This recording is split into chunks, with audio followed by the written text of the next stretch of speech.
All right, we are live. Welcome to the Critical Christian Podcast. We are hosts, Dan. And Justin. We ask critical questions about the Bible and provide mostly questionable answers. No, they're usually pretty good answers. And after another 3 more years of doing this, I think we'll know how to do our intro. We're going to get there. Oh, yeah. Anyways, we're in Exodus chapter 9 today. Look, I look taller than you. You actually do look taller to me. Isn't that funny? Well, my chair's all the way down. Mostly down. Yeah. But we are the same height in real life. Yeah. I think. Yeah, about that. If I recall. Yeah. So, Exodus chapter 8, we did last week. We did. We've got some plagues already in. We do. Some of them weren't that impressive. Like, they weren't. The Egyptians could do them too. Yeah. So that's like, boo on those plagues. Yeah. Then we got some of the good plagues, like frogs coming out of the water. Right. Things like that. A mystery about where the blood water went to. Yeah. Although, after watching the Ten Commandments movie, yeah, they I won't tell you what happened, but they actually filled in some of these plot holes that we've been finding. Don't ruin this 70-year-old movie for I would me. never do that for you. Appreciate that. So today we're going to start out with the 5th plague. And I think we've got the 5th, 6th, 7th, and 8th plague today. It's possible. There's like 4 in one chapter. But if we talk real quickly, we can get the others too. That's not how that works. I know, but I don't know if there's much to even say. It's a long chapter. Is it? Oh, yeah. I don't remember. There's lots of plagues in this chapter. Well, I mean, there's... It's going to be like COVID today, buddy. There's 3 of them. This is like... be like COVID, yeah. Bubonic Day. Oh, that's worse than COVID, I think. That's going to be a tough one. Anyways, the first one that we got here is going to be the livestock that gets executed for the first time. Although... Executed, yes. Just a preview, these poor livestock get executed more than once. So there's that. Well, that being said, how about we read our first 4 verses? Sure. It's on the screen. All right. Then the Lord said to Moses, "Go to Pharaoh and say to him, 'Thus says the Lord, the God of the Hebrews.'" You choose right now to do that. Right now. I was going to go slowly, but then you interrupted, so I figured I might as well just do the thing. Okay. I didn't do it in front of your microphone or anything. Yeah, but I just thought it was so obvious. All right. Then the Lord said to Moses... I've got a problem. I don't know what's wrong with me. Go ahead. Then the Lord said to Moses, "Go to Pharaoh and say to him, 'Thus says the Lord, the God of the Hebrews, let my people go, so that they may serve me. For if you refuse to let them go and still hold them, the hand of the Lord will strike with a deadly pestilence your livestock in the field, the horses, the donkeys, the camels, the herds, and the flocks. But the Lord will make a distinction between the livestock of Israel and the livestock of Egypt, so that nothing shall die of all that belongs to the Israelites."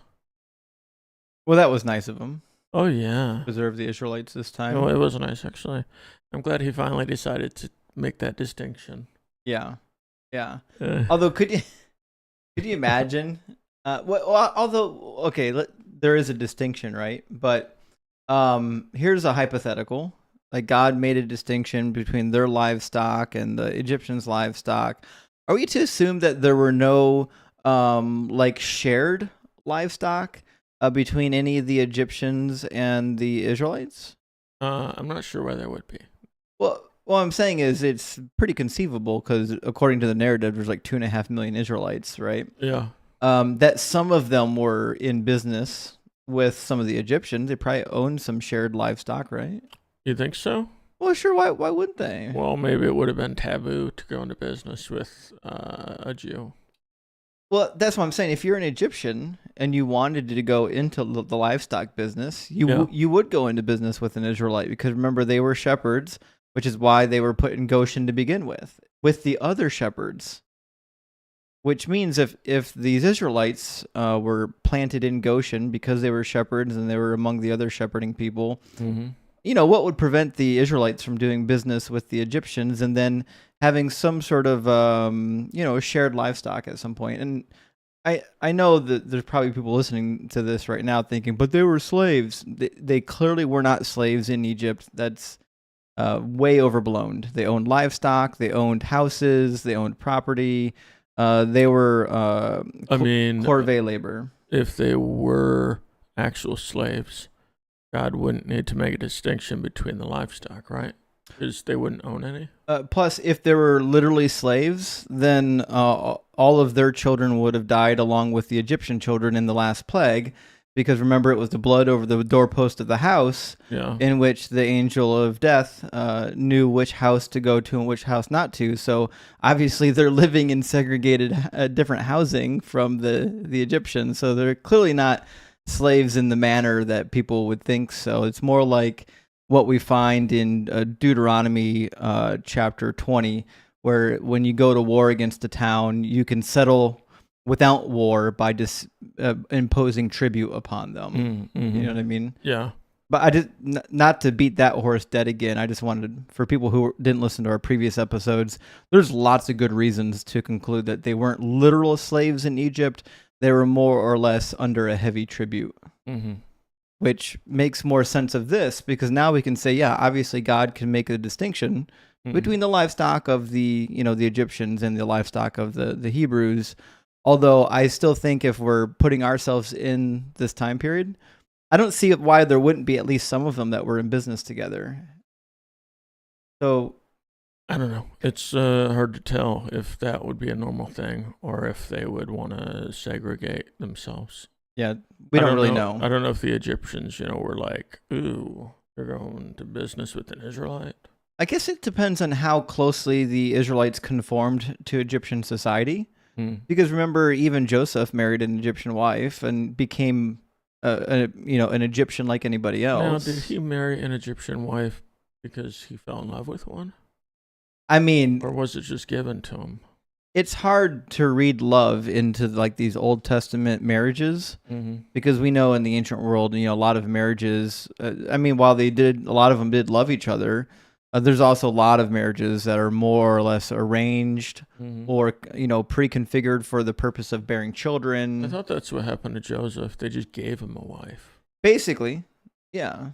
But that's not to say that they didn't love each other, because remember King Saul's first wife, Michal? Well, of course I remember. Everyone remembers Michal. Yeah, so King Saul's daughter was given to David as a wife. He just gave her over to David as a wife as a reward. And of course, David had to go out and collect 100 foreskins, obviously.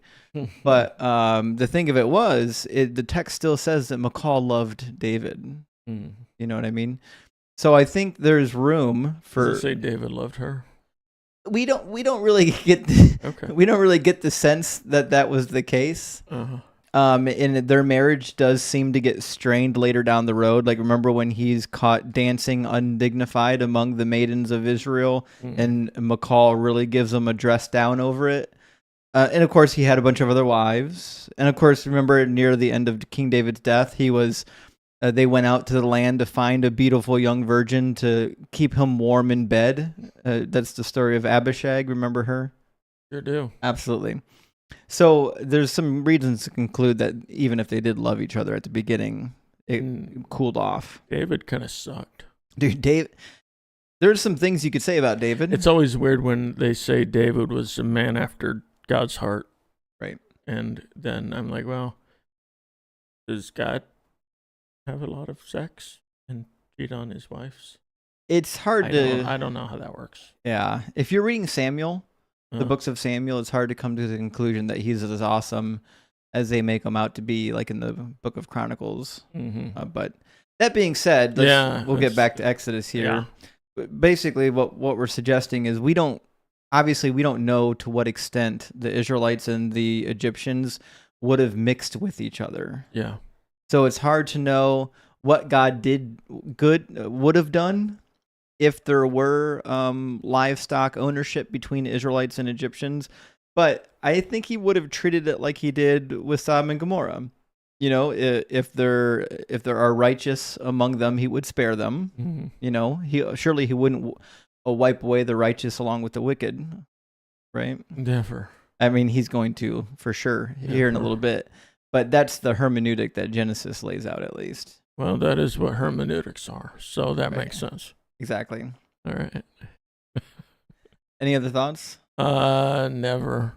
Never. Just I don't know. Well, you wrote some thoughts. No, it's just it's just more hardening of the heart. I mean, it's just getting anticlimactic. I mean, something bad happens. Pharaoh's like, okay, you know what? Go worship. God's like, no, I'm not done killing people. Pharaoh's like, you know what? You're right. Stay back here. Yeah, the sheer number of plagues seems excessive. Mm-hmm. Just spitballing here though. Do you think that some of it may have been like when the story was told, embellished? Like maybe there weren't really full 10 plagues. I mean, it's possible that one person said there were gnats and another person said they were locusts. Right. You know what I mean? Because they were like locusts. There were so many of them. Or what a thought about this. What if, so for example, we're on the 5th plague. We're about to read about the 5th plague with the livestock, right? Mm. But like, okay, what if there's a huge plague that comes through and wipes out a bunch of livestock, and the water is poisoned at the same time? So we've got 2 plagues. Mm-hmm. Well, just those 2 plagues alone, as you've pointed out before, would have like a cascade effect. Mm-hmm. So it's possible that we, in real life, there was some sort of plague that came through that really wreaked havoc on the animals in the waterway. And then of course, what do? You get gnats, you get flies, if the water got poisoned somehow, all the frogs, the amphibious animals would come out of the waterways. So it's maybe only like 3 or 4 plagues. Well, maybe they're tied together is what I'm saying in real life. Oh, that's what I'm saying. Maybe it was just one plague, but it had a lot of different bad things that came from it. And so they're like, oh, this must be a separate plague. Possibly. Or I mean, it's possible that like there was these cascading plagues or issues that stemmed from 1 or 2 big issues. And then as the story got retold, it became more and more embellished and more like mythologized. Separated. Yeah. They got separated for dramatic effect. Yeah. You know what I mean? Because as we've noted with a lot of these stories, a lot of them are like there's a kernel of plausibility in all of them historically. Mm-hmm. The question is, at what point does the historicity stop and the mythology start? Because there's a certain portion of each, right? And it's hard to know where one starts and one stops. But we have evidence from ancient Egypt that there were plagues. For sure. Wow. In fact, remember the Hittite Empire? Yeah. Up in Anatolia? Anatolia, that's where they lived. Absolutely. Well, during the reign of Mursili II, there was a really bad plague outbreak, like a bubonic plague. And you know where they got it from? I'm guessing the Israelites. Egypt. Damn straight. Got it. They got it directly from Egypt. So they actually had a war with Egypt. And because there was already a plague that broke out in Egypt, it spread to the Hittites. And it was so bad that about half of the Hittite Empire got executed in the plague. And like they thought that all of their gods were mad at them. Like it turned out to be a really big to-do. In fact, a lot of ancient historians, historians of the ancient world believe that this was like the precursor to the Hittite Empire falling apart and eventually collapsing until it was no more. So, I mean, we have wide evidence that there were definitely some plagues and famines going on during this Middle Bronze Age. Okay. But that was a Bronze Age. That doesn't sound right, does it? When was that? Well, there's technically 3 Bronze Ages. Oh. I'll put them on the screen real quick. Why? Did you know I was going to ask for them? No.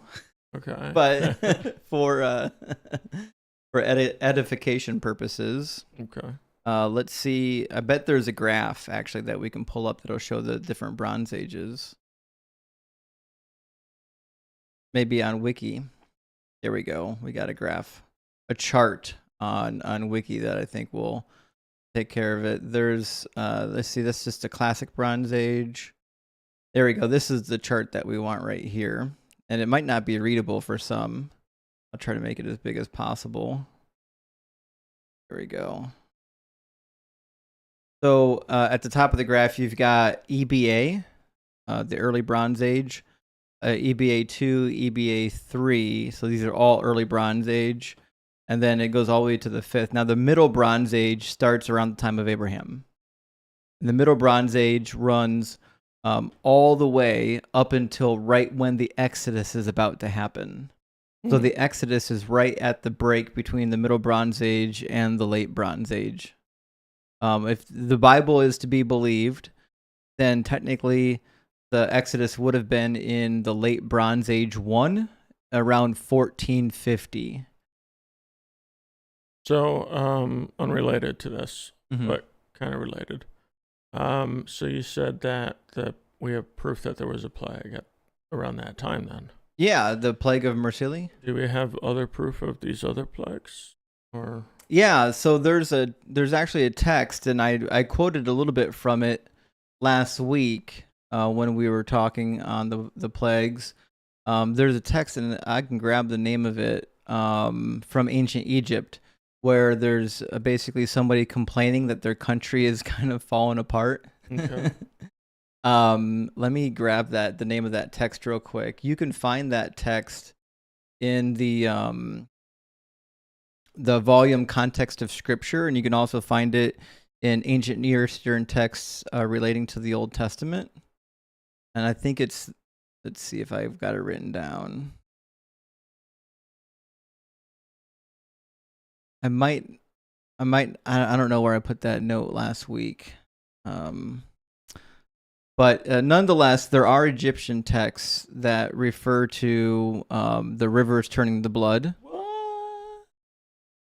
Yeah. Oh, I think here it is, right here. Yep. It was week 7 or Exodus 7 where we were talking about it. So the reference for this, and I'll let's see if I can't put it on the screen, but I can copy and paste it into the browser real quick on a notepad.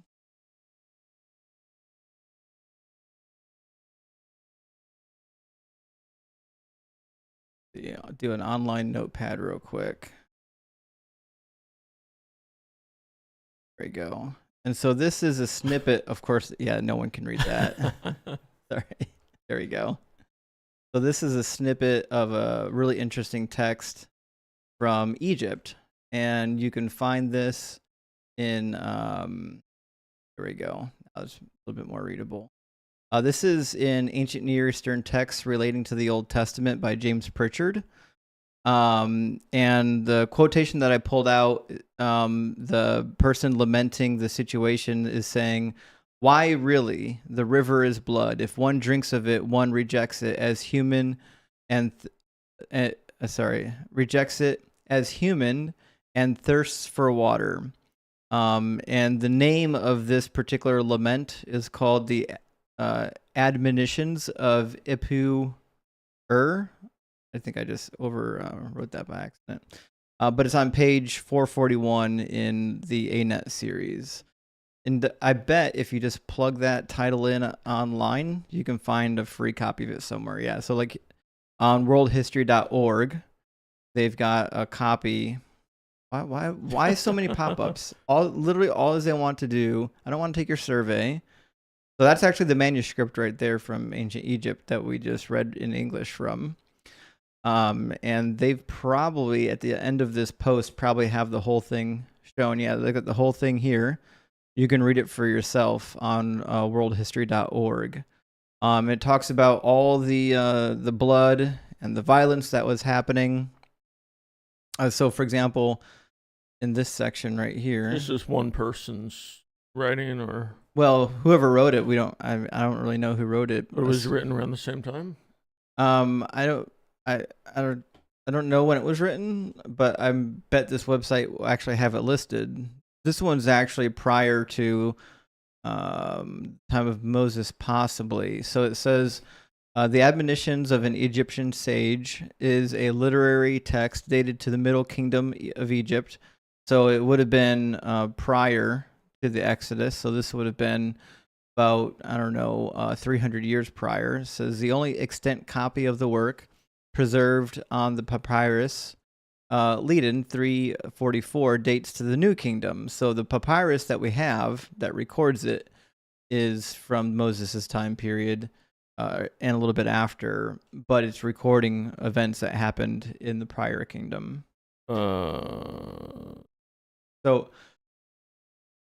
fact of the matter is, though, it's recording some sort of historical artifact. Are you saying that the Exodus and the plagues were a little earlier then? So it can line up with this guy's, That was it. I have no idea what you're talking about, but this says, indeed, hearts are violent, pestilence is throughout the land, blood is everywhere, death is not lacking, so on and so forth. So, like, there's some really bad stuff happening. There's pestilence and there's war. When was this written? Well, nobody knows. I thought you said you knew. No. We have one manuscript that was written a couple hundred years after the events. Mm-hmm. But it's about events that happened in the Middle Kingdom. Okay. Which is between the time period of like Abraham and Jacob. So prior to the time we're talking about now. Yeah. So how could they have written about things that happened in the current time we're talking about? They didn't. Oh, okay. I keep saying, like, a lot of these things are just mythologized ancient events, and the timelines are incredibly fuzzy. Where is it possible? Just like, yeah. Remember we talked previously in Genesis about the destruction of Tel El Hammam by the meteor blast, and how that, even though it was in the 1600s, is probably where they developed the story of Sodom and Gomorrah being destroyed. Mm-hmm. Yeah, I mean, the timelines are fuzzy on these things because the texts that we have are written hundreds of years later. So obviously they're not really going to be able to pinpoint adequately the time period in which these events really took place. The timeline that we get with the Bible, I wouldn't trust anything on. That doesn't mean that the events being told aren't part of like a historical narrative that had a source of truth to it. But certainly I wouldn't trust the timeline laid out by the Bible because the timelines in the Bible contradict each other. So like, there's another dating method for the Exodus that you get you into the 1200s. But if you take the dating method that's laid out in 1 Kings chapter 6, it puts it in the 1400s. So like the timeline provided in the Bible is fuzzy at best, which is why it certainly could be that this whole plague nonsense is a memory of a much, much earlier time, probably closer to the time of Abraham, but it made it into their zeitgeist and is now part of this mythology. Why would it be? Why would what be? Why would they say, oh, we should add it to the Israelites story? So these ancient stories in the ancient world, like these were stories that everybody knew. So, for example, like in America, nobody has to, when we say the Twin Towers, nobody has to tell you what that means. You know exactly what that means. You and I were alive, but there are kids alive today that weren't there, but they know what we mean when we say that. So there are these like culturally relevant stories that people know because they were huge, they were big, and they, over the course of hundreds of years, because they don't have information like we have information, they make it into the cultural zeitgeist, just like the flood story. Flood story is in ancient Sumer, it's in Babylon, it's in Akkad. There's a Turkish flood story, there's a Greek flood story, obviously the Israelite flood story, because in that region, there was just a flood at some time. And everybody made up their own narrative about why the flood happened, how the flood happened, how big the flood was. Okay, and are there all sorts of places or civilizations that mentions some of the plagues then? Yeah, I mean, because you said there was one source that mentioned the blood. Is that it? Or can you find these things, all over the world? Well, I wouldn't think so. I don't know of any sources outside of Egypt that talks about it. And it's also true that But you said the flood is talked about all over the place. Yeah, so I'm just saying. I don't know what you're saying. Yeah. Obviously, a cataclysmic flood is different than a couple rivers turning red.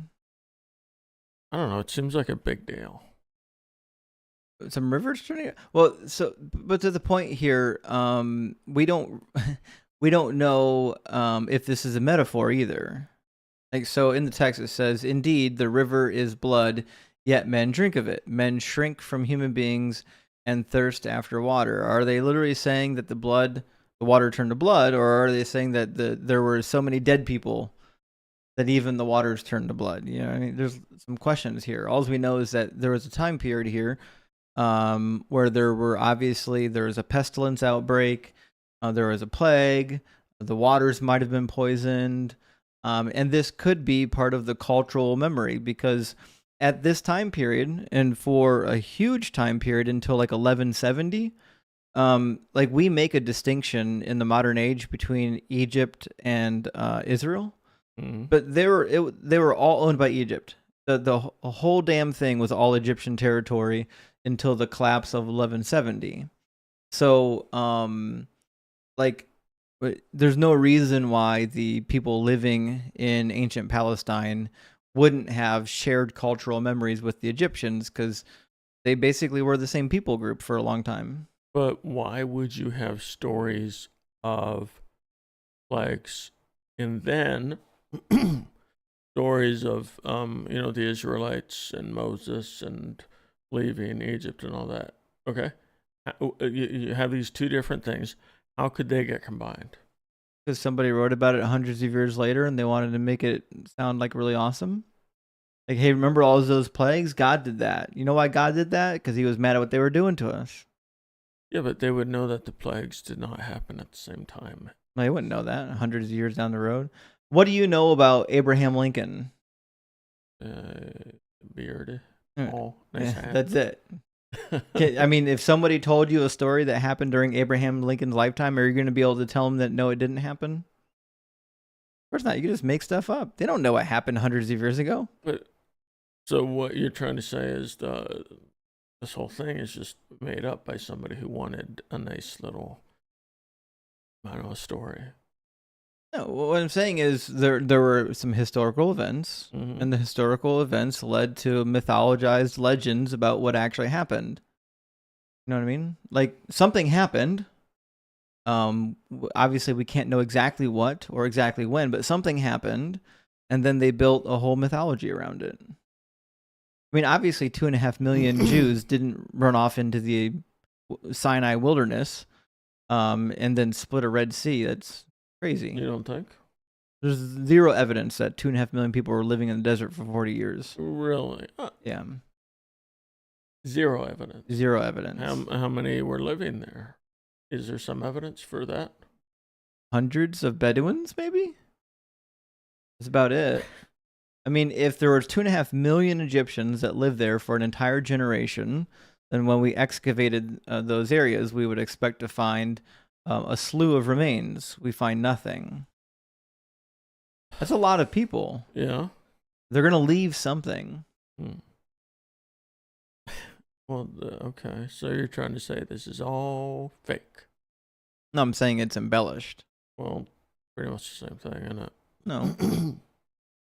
Like, if you went to a concert and it was really awesome, and then 100 years later, your grandchildren are telling somebody else about the concert, and now there's a couple extra bands that weren't really there, and now there's pyrotechnics, even though there wasn't pyrotechnics originally, and they tell this whole story. Like, you still went to the concert.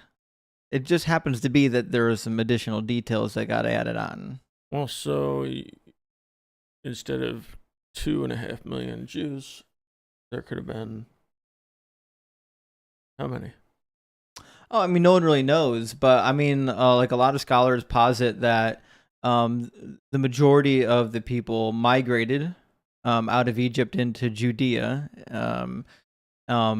in maybe more of a slower fashion than what the Exodus portrays, to get away from Egypt.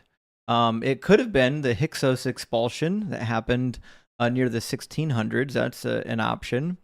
But again, like the Hyksos expulsion was a lot smaller than the numbers we have given in the book of Numbers. There wasn't 600,000 fighting men. So we've got some data to suggest that there were groups of people leaving Egypt during the Middle Bronze Age up until the first stage of the Late Bronze Age. But none of the data would suggest that it was as miraculous and mythologized as what the Bible tells you. In fact, when the Hyksos were expelled from Egypt, they were expelled after a really bloody battle, and like they were in power for a while, and that's why the Egyptians had to fight them off and kick them out of the land. So during the Hyksos expulsion, the narrative is that these people rose up in the land because they were so numerous, and they took over the land, and then eventually the Egyptians had enough of it, and they went to war with them. They had a civil war, basically, and they kicked the Hyksos out. Yeah. Now, a lot of people believe that the expulsion of the Hyksos is the precedent for the Exodus narrative. Okay. And if that's the case, then it could fit here as well, because that was in the 1600s. Mm-hmm. And if they were expelled in the 1600s, and the plagues took place anywhere between the time of Abraham and Jacob, well, that's a time period in which the Hyksos people were still in Egypt. So the Hyksos could have been the Israelites? Well, certainly could have, yeah. Well, why is that not discussed? It is discussed. Is that like a bad thing? No. To say at church? I mean, nobody in church knows about it, but I mean, certainly in like academic circles, it's discussed. And if you just like go out and Google the expulsion of the Hyksos, you'll find lots of data and lots of scholars who think that there might be a historical link there. Does that really happen? Oh, that really happened for sure. Yeah. No doubt about that. So it seems like what you're saying is all of this stuff has truth in it. Yeah, so I'm trying to tell you, like a lot of this stuff comes from actual historical events. But when you're telling these stories hundreds of years later, because they went through hundreds of years of oral tradition and embellishment and people adding their own twist to the narrative to really make it sound the way they want it to sound, then, obviously you get a mix of history and a mix of mythology. Like, but to the point, I don't believe that this was completely made up storytelling. Like these are real events. Like some of this stuff literally happened. How it happened and when it happened that's the gray area. Yeah, but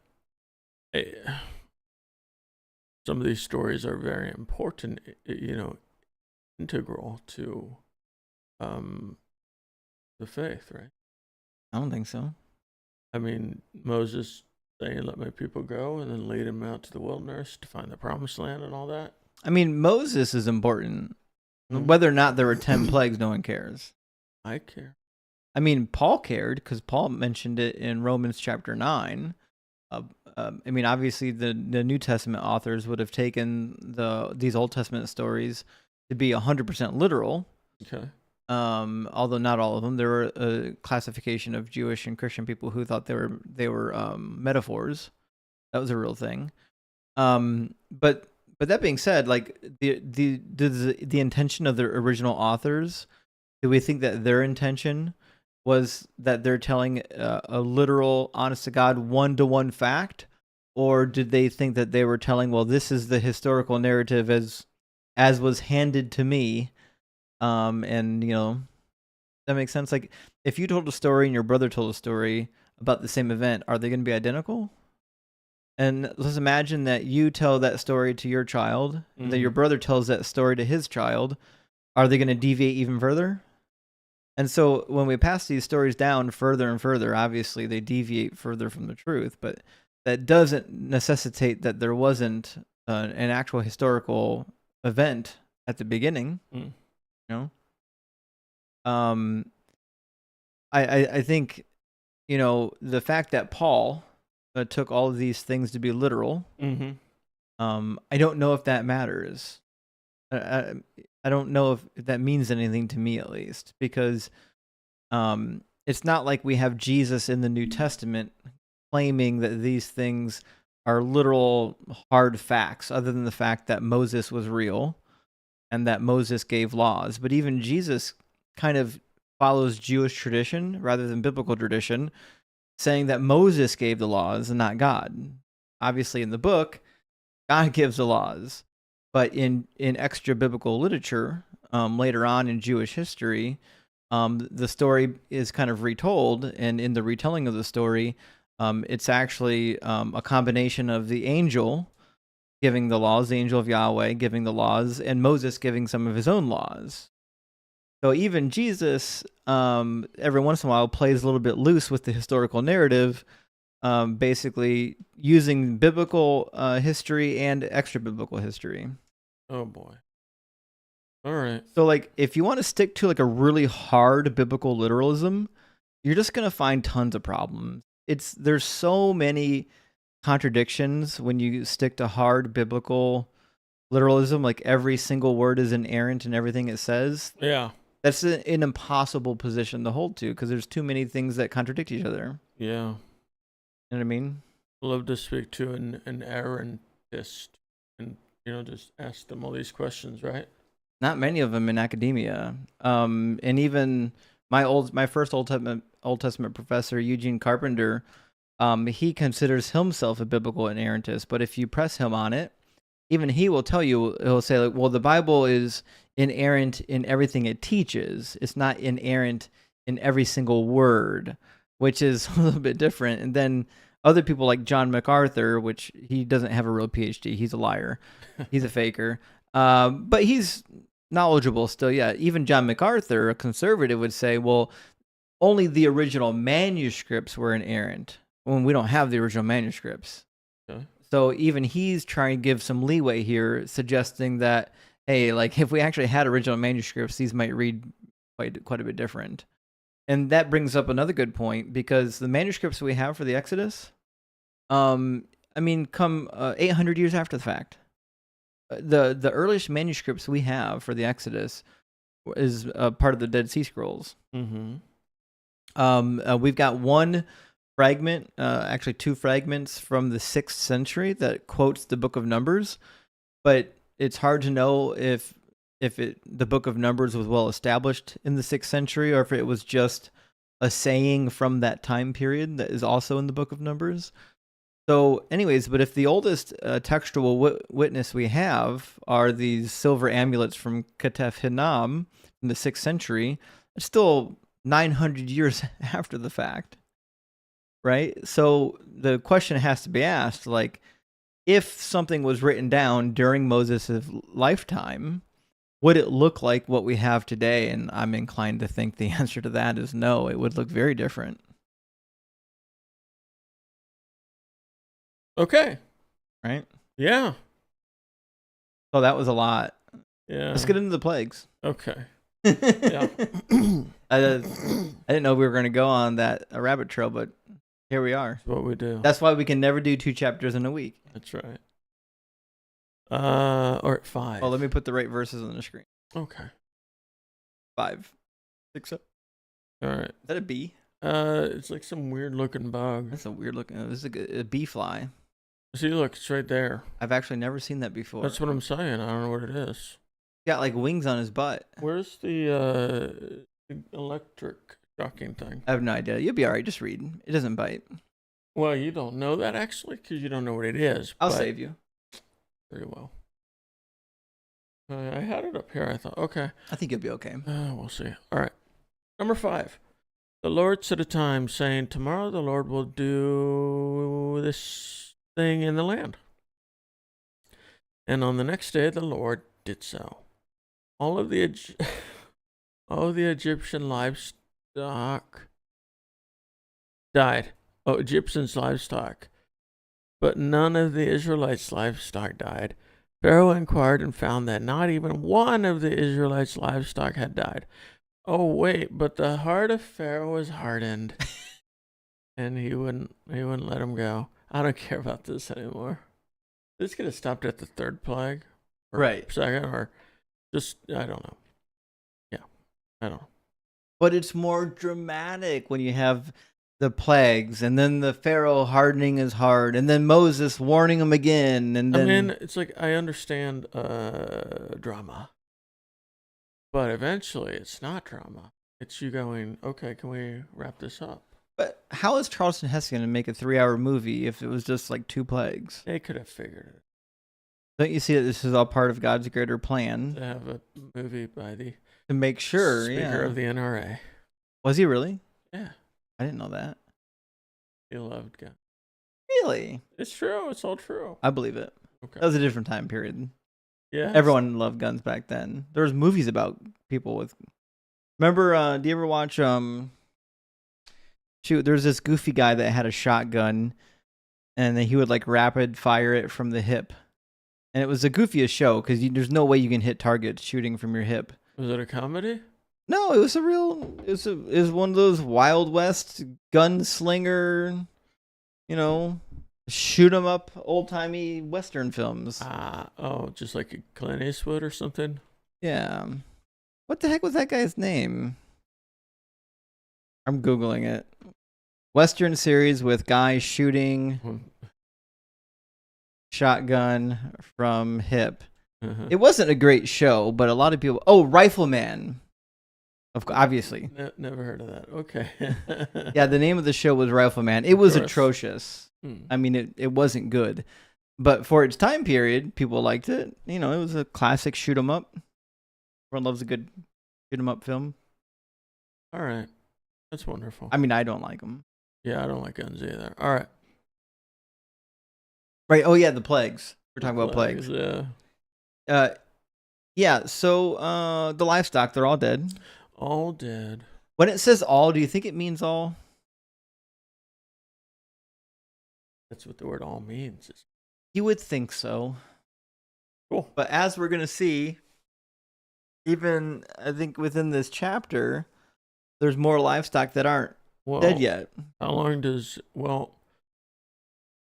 these plagues, they are weeks or months in between them? Well, like a day?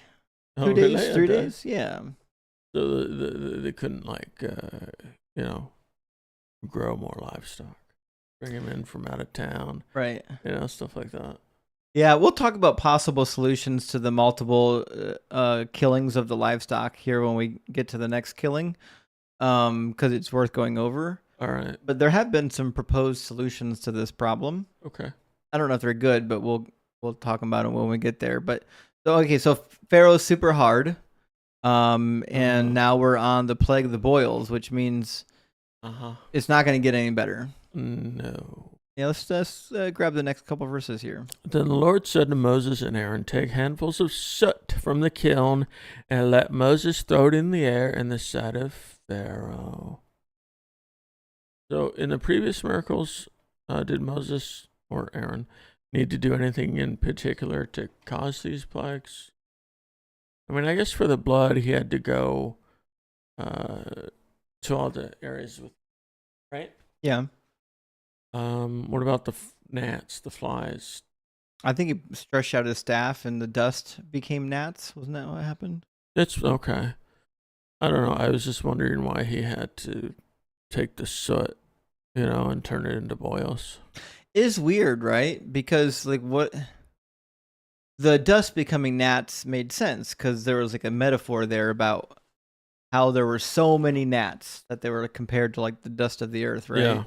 But here, if they're trying to make a metaphor or a comparison to something, I don't know what it would be. I was just wondering if this was a way to show to the Pharaoh that it was actually God instead of just some random, because he's like, poof, there's boils. Yeah. Maybe he's a visual learner. Well, it says, it shall become dust all over the land of Egypt and shall cause festering boils on the humans. Is it possible that the dust that he threw in the air multiplied all over Egypt, like you said, and then whatever this dust caused Could it have been boils? Anthrax? Well, I mean, obviously, I don't think it was anthrax, but I think that is kind of the suggestion here, that the dust that he threw up into the air is some type of it became poisonous and caused the boils. You know what I mean? Well, I get into that later. Oh yeah. Oh, yeah. Okay. I did a little research. Very little. Oh. All right. Yeah. Okay. I'm going to continue with this thing we're reading. Yeah, read it. Read it. All right. It shall become dust all over the land of Egypt, and shall cause festering and boils on humans and animals throughout the whole land of Egypt. So they took soot from the kiln and stood before Pharaoh, and Moses threw it in the air, and it caused festering boils on humans and animals. So this is interesting because I would have thought the diseased animals would have led to the boils. So now I got to figure out how dust boils. But as it turns out, dust contains a lot more than simply dust. I mean, a lot of dust, you think is just like dead skin cells, right? But that's what I think. Well, that in the kiln. I don't care what that is. My point is, just go with me, all right? Of course, whatever. So, but it says here, dust could cause boils by irritating the skin, triggering allergic reactions, transmitting pathogens, microabrasions, all that stuff. Microabrasions. Oh, yeah. Definitely microabrasion. Well, I don't know why you're laughing, but okay. Well, what's wrong with... I just don't really know what a boil is.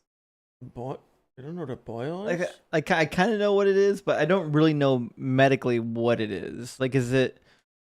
It's like this big old thing, like a big old bump, and it raises up, and it's got pus in it, and then you can stick something in it, and the pus flies everywhere. But like, what is it? Why does it happen? It's your body reacting to something, right? Yeah. But what's your body trying to do? Well, I mean, it must be a way to protect your body, right? Right. It's like the same reason why you would get like a pimple. Yeah. There's like some dirt in your pore, and now your body is trying to like fight it off. Well, then that would make sense why boils would do that, because there's all that dust in your pores. Poisonous dust now. I suppose so. I mean, I don't know. I mean, they say it came from the kiln, and I don't know how any of that could have anything in it anymore. Isn't it just burnt? Well, it would have been more like ash. Well, I don't know what the difference is. Well, he said take handfuls of soot from the kiln and let Moses throw it into the air, so it shall become dust. But I forget what the Hebrew word for dust is, but it's not a great word. It can refer to other things than just like the dust of the ground. A lot of times it just refers to a collection of really fine particles. So there was even one spot in the Old Testament, I forget where it refers to the gathering of the clouds using the same Hebrew word. Oh, okay.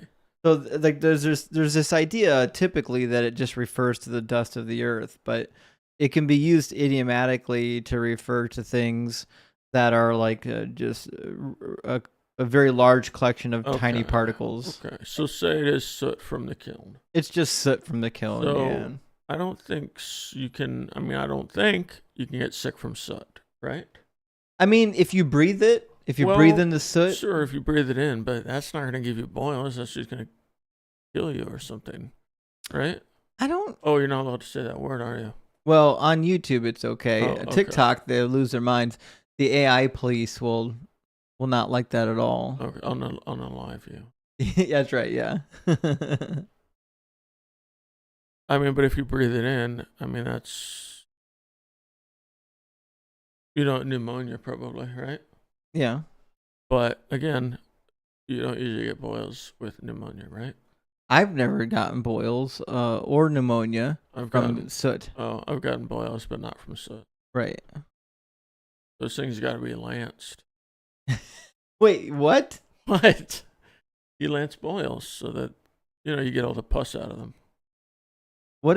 Oh, you mean you drain them? Yeah, but it's called lancing. I didn't know that. Well, now you do. I mean, we've learned something new. I mean, I learned something new just now. Yeah, anyways. Yeah. It's poisonous. It's just poisonous, It shouldn't be. I mean, soot. God made it poisonous. Listen, if God can multiply the soot in the air, so it covers the whole land of Egypt, he can make it poisonous. I'm just saying, I don't know, but I feel like you should be able to eat soot. Eat it? Yeah, I What? don't. I think it's pretty inert. Why should you? No. I'm checking right now. It's got to be a carcinogen. Sure, but so's burnt popcorn. I think this is a very bad idea. I think this would kill you. Yeah, maybe if you eat like a pound of it. Just chat GTP if eating soot is poisonous. I'm pretty sure it'll kill you. I said, is it okay to eat soot? I don't think it's going to turn out well. Well, we'll see what. This can't be good. It's not safe to eat soot. It's made of tiny particles of carbon. Yeah. Toxic compounds, heavy metal, whatever. That's what I'm saying. All the unburnable stuff, the non-combustible particles that are left over. Well, then, yeah, I guess you're right. I guess I was mainly thinking of like microorganisms, viruses, what have you. They'd be dead though. Right, that's what I'm saying. So I figured there's just, I don't know, but I guess it would include a lot of the metals and, and that'd be bad. Bad. Anyways, I'm not gonna do it now. The long and short of it is, not gonna do it. There's some poisonous soot. Yeah. Yeah. Okay. Sure. Let's read our next section. Is it 11 and verse 11? Just 11. Just 11. I guess. Yeah. No wait, it's 12. Wait. Let's do 11 and 12. Yeah, let's do 11. All right, the magicians could not stand before Moses because of the boils. For the boils afflicted the magicians as well as all Egypt. But the magicians are part of all of the Egyptians. Yeah. That's a redundant statement. Or are they? You would think so. Well, I may be reading into this, but why were the magicians singled out like this? I mean, is it simply to show the magicians, couldn't reproduce the plague, or is it because they were not? I think it's because somebody was writing the story without thinking about it, and they said the magicians couldn't do it. They couldn't even stand before Moses because of these boils. And then they're like, oh yeah, all the other Egyptians too. And that's what I think happened. I mean, it's likely, but I just wondered, if they could be from out of town. Because we see a lot of that kind of stuff in the manuscripts. We see like editorial fatigue, or sometimes they'll copy the same line twice. Oh. You know what I mean? There's lots of that kind of stuff in the manuscripts that we have. So I wouldn't be surprised if this was somebody was writing it out and they didn't fully think about what they were saying it before they wrote it. Well, I didn't know if there were like other neighboring magicians from other places. Yeah, like places that were known for their black magic. I mean, that was Egypt. Maybe. Egypt was known for their magic. Okay, so I think they were probably just all Egyptians, and it was just kind of a bad way to phrase it. Fine. Just bad phrasing, I think. That's fine. But we had to know for sure. Sure, yeah, I agree. All right. 12. But the Lord hardened the heart of Pharaoh, and he would not listen to them, just as the Lord had spoken to Moses. Whatever. Nobody cares. All right. Let's continue. I think we do care. No, this is boring. This is stupid. It's not boring. I'm reading the same thing. We're on the 7th 5 plague. times in a row. Listen, how can you remember it if there's not repetition? Oh, man. You're going to remember this forever. Hey, remember when we wrote about that 5th plague? And Moses threw the soot up in the air and it turned to dust and it gave everyone plagues? Yes, I'm going to remember that. Okay. Great. You want to talk about the 7th plague? I think we're about to read it, aren't we? All right, the 7th plague, thunder and hail. Hey, that's 2 plagues. I know. Although, is thunder really a plague? Come on. Yeah, I know. Also, thunder shouldn't hurt too much. The boils that were on the animals. Yeah. What animals? Didn't God just kill all of them? I don't know. Because we just read up here. Says, let's see, the hand of the Lord will strike with a deadly pestilence on your livestock in the fields, the horses, the donkeys, the camels, the herds, and the flocks. Boils sound like a pestilence. It seems like these are all livestock, though, field animals. Mm-hmm. There might have been other animals that got the boils. Maybe some cats and dogs or something. Some alligators or whatever. Because there were other animals, obviously, in the kingdom. Just not, presumably not livestock anymore. Like they weren't killing cats and dogs. I mean, it sounds like they just got the boils. Yeah. You ever seen cat boils? Does it say livestock or does it say all the animals? Well, in the first plague, it lists all the different types of field animals and livestock. In this section, it just says all the animals, which must mean all the animals beside the dead livestock. Because the livestock's already dead. Yeah. Right? The dead stock. So basically what I'm gathering from this is that there's like a bunch of Egyptian cats running around with boils, which, I mean, Weren't cats, if that's not a plague on its own, I don't know what is. Weren't they worshipped as gods? Yeah. Not, kind of, but not so much. I heard that somewhere, didn't I? Well, see, the problem, they had ancient animals. There were ancient animals that they thought that certain gods could inhabit. Okay, yeah. But it's not that they thought like every cat was a deity. Does that make sense? Yeah. Like they thought that there were some deities that preferred to manifest itself in the form of a particular animal. So it just got overblown. Yeah, I think nowadays that's because it makes for good reading.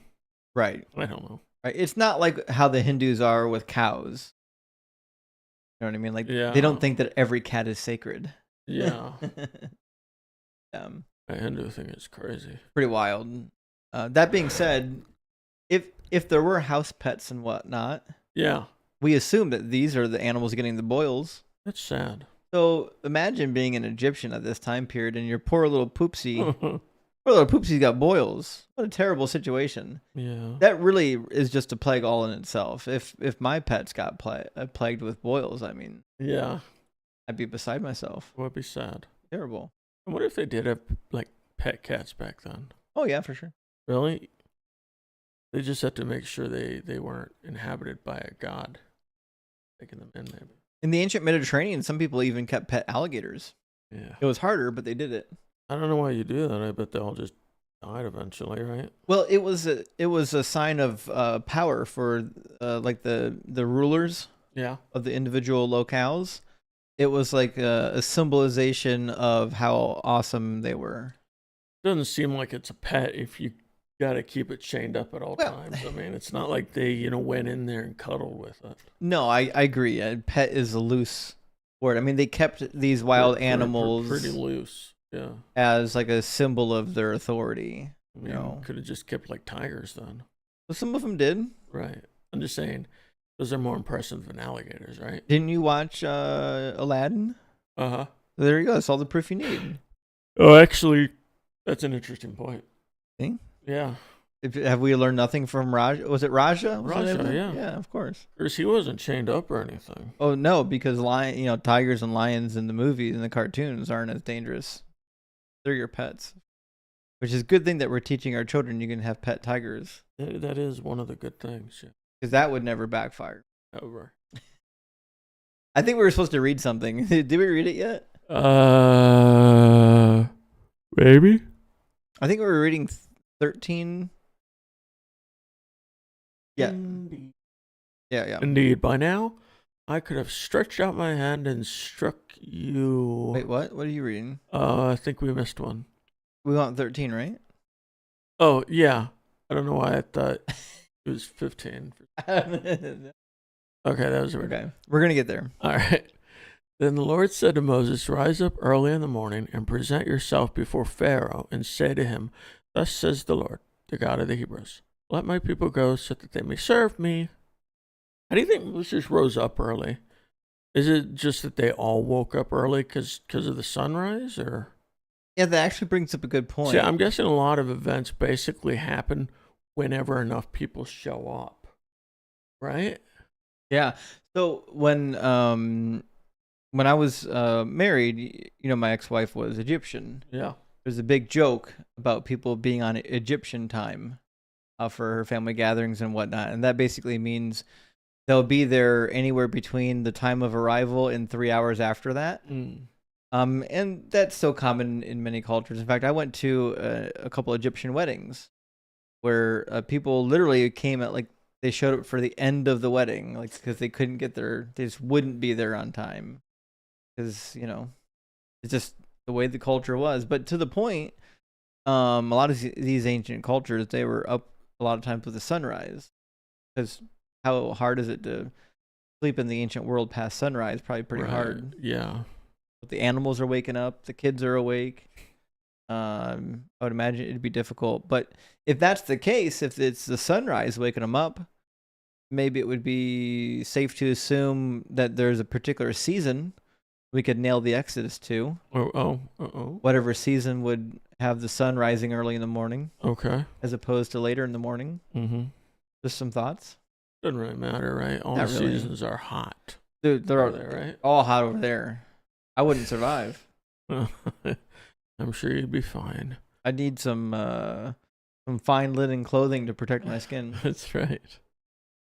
So I wonder if thunder and hail are more prevalent in the daytime, or whether they would just be more impressive.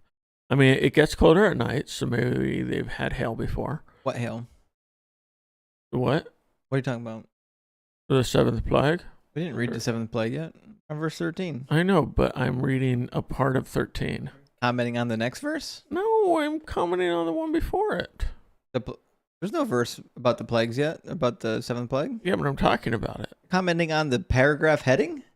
Yeah. You gotta read it before you comment on it. I already read 13.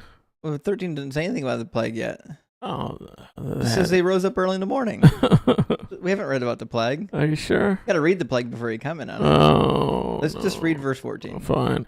For this I will send all my plagues upon you, yourself, your officials, and your people, so that you may know that there is no one like me inside of all the earth. Well, he still didn't say which plague. Okay, well then I guess I can't talk yet. Well, I mean, we need to know what you're talking about first. Right. Right. Except that's where the plagues have already been sent, right? Yeah. So I feel like the people probably would know something's up. Sure, yeah, we can talk about the plagues before they happen. Fine. All right, then I'm just going to go 15. Keep going. Keep going. I want to hear about the plagues. All right. Indeed, by now I could have stretched out my hand and struck you and your people with pestilence. Wait, I thought he did do that. Never mind, keep going. And you would have been cut off from the earth. Yeah, because that pestilence was the one before this, right? Mm-hmm. Was it with the soot? Yeah. I don't know. All right, but this is why I have let you live, so I can kill you some more. Yeah. It says right there, to show you my power. Yeah, I mean, how else can you show people how cool you are? Yeah. And to make my name resound through all the earth. But you know what I was thinking might have been more impressive, actually? Maybe like giving them food and health, and I don't know. I mean, just slowly killing them, that's definitely a way to show off your power. I don't know if it's the best way. It is definitely a way. Yeah. I would imagine coming down from heaven and talking to Pharaoh face to face like you did with Moses might be a more effective strategy. Here's the thing. So he talks to Moses, he's like, hey, look, I'm God. Moses is like, okay, I get it. Why doesn't God strike him with a plague first instead? Moses? Yeah, and be like, yeah, you don't like that, do you? That's because I'm God. You know what I mean? Moses already believed. I know. You mean Pharaoh? No, I said Moses. I'm so lost. Listen, what did God do to show Moses he was the real deal? I mean, not much. He basically just showed up at the burning bush. Yeah. Predicted his brother turning up. Mm-hmm.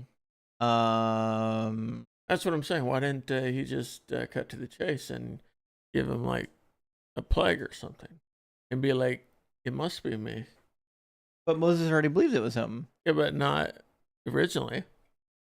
What are you talking about? I don't know, man. Let's cut this out. Obviously, Moses believed it was Yahweh. Yeah, but not before. Not before he did. Because he never met him before. Right. So why does he need to give Moses a plague? Well, just so he can believe in him. But he did, without the plague. Well, so did the Pharaoh. Well, I don't think the Pharaoh did. That's why Pharaoh gets the plagues. No, he's got a hardened heart. He always believed. That's what I'm saying. Would it be better to plague Pharaoh? Oh yeah, okay. So maybe God should have hardened Moses' heart and then given him a plague. I think you're way off base here. We don't need to do anything to Moses. Moses is the good guy. The question is, how do we make the bad guy do the good thing? I'm just saying, is Pharaoh the bad guy? I mean, he ordered the execution of all the firstborn Hebrews. Yeah, but I mean, I don't know. He kind of enslaved them, if you believe that they're slaves, which they're really not. But, he put heavy tribute on them. He took away all their straw. I'm just saying he was willing to, acquiesce. You know what? I believe in your God. I believe. I'm just putting a good word, please. No, I agree. That's what I'm saying. Yeah. Would it have been more effective for God just to show up to Pharaoh like he showed up to Moses? That's what I'm saying. But why all the killing and the plagues and if you're the dude, just show up in person and do something that nobody else can do. Right. And then, click your fingers and vanish in thin air. And then he's like, shit, dude, God just appeared. I better take care of business before he takes care of me. Yeah. I feel like a lot of this free everybody from Egypt thing could have been done with a lot less bloodshed. Oh, yeah. Mm-hmm.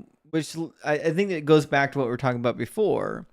If a lot of this narrative is a little bit more mythology surrounding ancient events where there were plagues and things of that nature, it sounds a lot more like a conception of God that people made up about their cultural deity than a story that God orchestrated.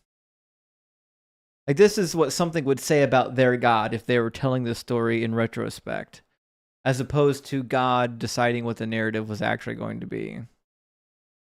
Remember, this God is perfectly just and perfectly good and all that stuff, so it'd be very difficult to imagine him just randomly executing a bunch of innocent Egyptian baby boys. Yeah. Right? Is it more likely that a lot of this is like a mythologized telling of history? All right, go ahead. Mythologize it. I think we're reading it right now, is what I'm saying. I think we're reading the mythologized just version. give me an example. What? Of something that really happened and how you can shoehorn God into it. That's what they're doing. I know, but I'm asking you to do it. Just make something up. Oh, every story you've ever heard in church. I was in a car. I was in a car accident, and the doctor said I shouldn't have lived, and I lived. That God must have saved my life. Every story you've ever heard in church is just them interpreting it through their lens of God. Oh, so they're just interpreting these things. They might not actually have been plagues. Just like when I used to do Christian apology debates way back in the day with like Muslims. We used to debate about miracles all the time. And they had all these miracle stories, but all of these miracle stories, you could have just inserted any god you wanted into that story. Like there wasn't evidence of anyone's deity really existing. It was just people are interpreting historical events through the lens of their religion. Because there's tons of miracle stories in Islam and in the other religions. Like, I know in the Western world, we'd like to think that only Christians have miracle stories, but like if you talk to people in Muslim countries, they've got tons of them. I wonder why. I just think people want to attribute things to their God. They want to feel like their God is at the helm and they're pulling the levers and, and everything happens for a reason. It's not just chaotic chance. Yeah. And so I think we have a tendency to interpret things in a way that is favorable to maintaining our current psychological well-being. I'm just trying to figure out how. I mean, like, I get how they would interpret it. Like, say the plagues just happened. I get how, like, in the future they'd be like, "Oh yeah, that was our God," or whatever. But I'm not sure how that connects to the story of Moses leading the Israelites out.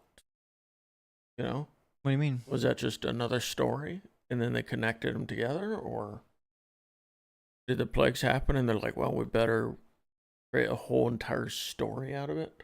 It's possible that the two events that happened at relatively the same time period, and they developed a story that explained the whole thing. It's certainly possible that during the expulsion of the Hyksos, there were still remnants of the previous plagues that were happening in Egypt. Okay. And that whoever was telling the story just said, hey, listen, at the time that these Hyksos were here and they were at war with the Egyptians, it just happens to be that there was these plagues. You know why there's all these plagues happening? Because our God was upset with the Egyptians for what they did to us. You know what I mean? So it's like, you got to remember, like when we're reading these stories, like whoever telling the story is inserting their God into the narrative a little bit. They're saying like these events happened and this is why they happened. But in order to explain why, you have to insert your God and the motives of your God. Now, it could be that all of these things, or something like them did happen, just not in the way that the story is being told. I mean, and of course it could be that all of it really did happen just like the way the Bible says, and we just don't have any historical data to prove it. Okay. You know what I mean? Like, just because we lack the data doesn't mean that it didn't happen. Mm-hmm. Like, there was a time period in which people were doubtful that King David really existed, and then we discovered mentions of King David on the Tel Dan stele and on the, I think he's mentioned also on the Mesha stele from the 8th century. So sometimes there's some doubt that there are historical people, and then we discover contemporaneous artifacts mentioning that they existed. Mm-hmm. So Moses could be the same. We might find something.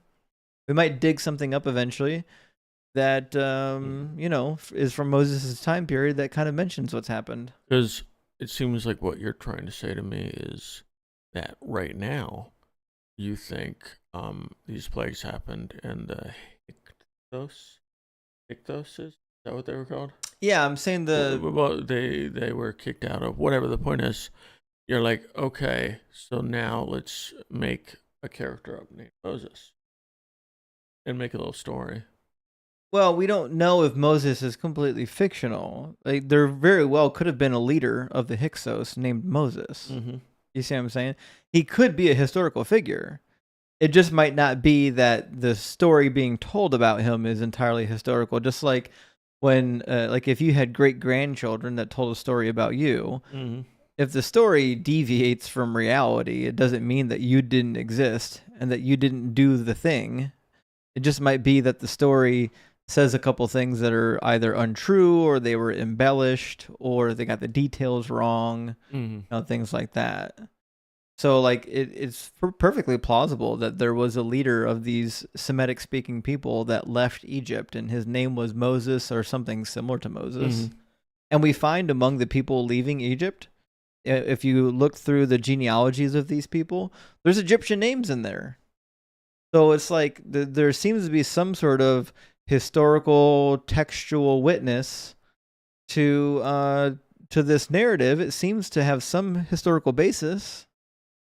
We just don't know how much of it is historical and how much of it is mythology. And I think there are biblical hardliners that would say, no, it's 100% true. We're just waiting for history to catch up. But I think that's wishful thinking. And of course, you've got biblical minimalists that would say like, none of it's true. And it's all mythology. I don't think they're right either. I think it's usually somewhere in the middle. Now, what? So Moses was in Egypt. Mm-hmm. Now, the air from Egypt to the Promised Land. What country or area is that in? I mean, roughly the same at this time period because Egypt owned the Promised Land. Well, how about right now? Well, right now it would be the same as it was back then, Egypt to Israel. Okay. So why can't we just dig up all of that land? We did. And nothing there. You can't, all of it? There's no Israelite settlements in the Sinai Desert. That's too bad, right? I don't know if it's too bad. I mean, that was it. You have nothing to add? Okay, we better continue. I mean, it's hard to find things in the desert, but they have looked. You know, there have been some settlements out there from the time period of Moses that have been discovered. Okay. But they don't appear to have any archaeological remains that are Israelite remains. They appear to be from like the Bedouin people that live there. How would they know that?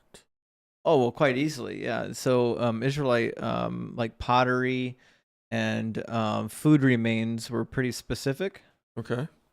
And also we would expect that these early Exodus people would have abided by some of the Egyptian customs as well. So we would expect to find some of these artifacts, probably with a mix of like Proto-Sinaiticus script mixed in with a little bit of Egyptian script. We don't find anything of that nature. We don't find any like ancient pottery or artifacts that have any combination of early Sinaitic script that appears to be some sort of a mix between Israel and Egyptian or even Israelite. Okay. Okay. There is one interesting piece that we talked about before. There's a pot shard from Kuntalet Ajrud that talks about Yahweh and his Asherah, which is actually quite interesting. But that's late. That's dated to well after King David. But we don't have any pot shards or any textual evidences that date to the time of Moses in that region. Okay. That's too bad. I mean, it's possible that something will turn up eventually as they continue to dig. I mean, why don't they just dig like the whole thing out, whole area? I mean, like you said, they were wandering the desert for 40 years. People have to like, you can't just dig up 100 square miles of area. Why not? Because it costs money and people, and you're in the middle of the desert. Yeah, but this is a religious thing. No one got that money. What do you think? We just got like $100 billion laying around to dig up the entire Sinai desert? I mean, if we, made a few cuts, yeah, probably. If we stopped giving all that money to execute Hamas and Hezbollah, we might be able to afford excavation of the Sinai. But it's also, that's like shared territory now with the Egyptians and with the Arab Emirates. Mm-hmm. That's not a lot of that territory where Egypt would have been wandering is no longer Israelite or Egyptian territory. It's basically in enemy hands, I guess you would say, if you're an Israelite. So we don't even have permission to excavate a lot of it. But the sites that are in Israel proper, they've been excavating the crap out of it. There's dozens and dozens and dozens of sites being excavated around the year. And what? Did they find anything? Of course. Tons of stuff. Oh. Lots of really good stuff. You might want to look at like the Handbook of Biblical Archaeology. I think Zondervan's got one that's pretty good. I thought Oxford had one too. The Oxford Handbook of Biblical Archaeology. Let me double check.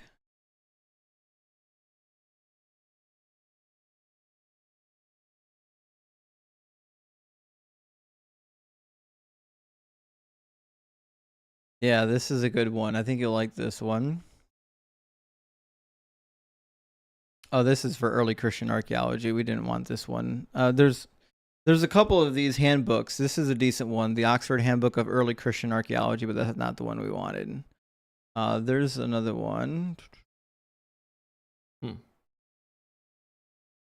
Oxford Encyclopedia of Bible and Archaeology. That might be the one I was thinking of. And Zondervan has a decent one. Yeah, this is the one I was thinking of. The Oxford Encyclopedia of Bible and Archaeology.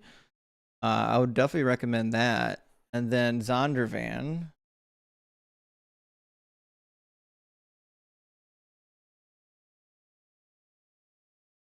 The Zondervan Handbook of Biblical Archaeology. This is a really good book. And you can get this used or new pretty cheap. This is an awesome book. I definitely recommend it. So there's lots of stuff that we found over there, but you have to look at the resources. But at least the things in Israel today prove all the stories. No. No, I thought that's what you said. You said we found a lot of stuff in Israel. Yep. Right. Doesn't prove these stories. Why not? Because proof is not really an obtainable thing. You know? Like we can find proof that like Hezekiah lived. We can't find proof that God sent the prophet Isaiah to go speak to Hezekiah. Like that's a theological claim. That's not an archaeological claim. You know what I mean? Like we can't prove that God did anything in the Bible. Those are all theological, faith-based claims. We might be able to prove that Solomon built a temple. Might be able to prove that King Josiah did a bunch of reforms in the kingdom. Mm-hmm. But we certainly can't prove any religious claims of this book. That's something you have to. That's a matter of faith. Okay. You know what I mean? Yeah, I get what you're saying. And I had this discussion a long time ago with one of my teachers at Catholic school when I was younger, and she said the same thing. She's you know, at the end of the day, you just have to admit that a lot of it you need to take on faith, and if that's something that you can't do, then you know it might not be right for you. Yeah, you know what I mean. I get that. But certainly, even though archaeology is demonstrated that a lot of these historical texts have some history in them, archaeology will never be able to prove that God exists or that this particular God exists. You know what I mean? Yeah.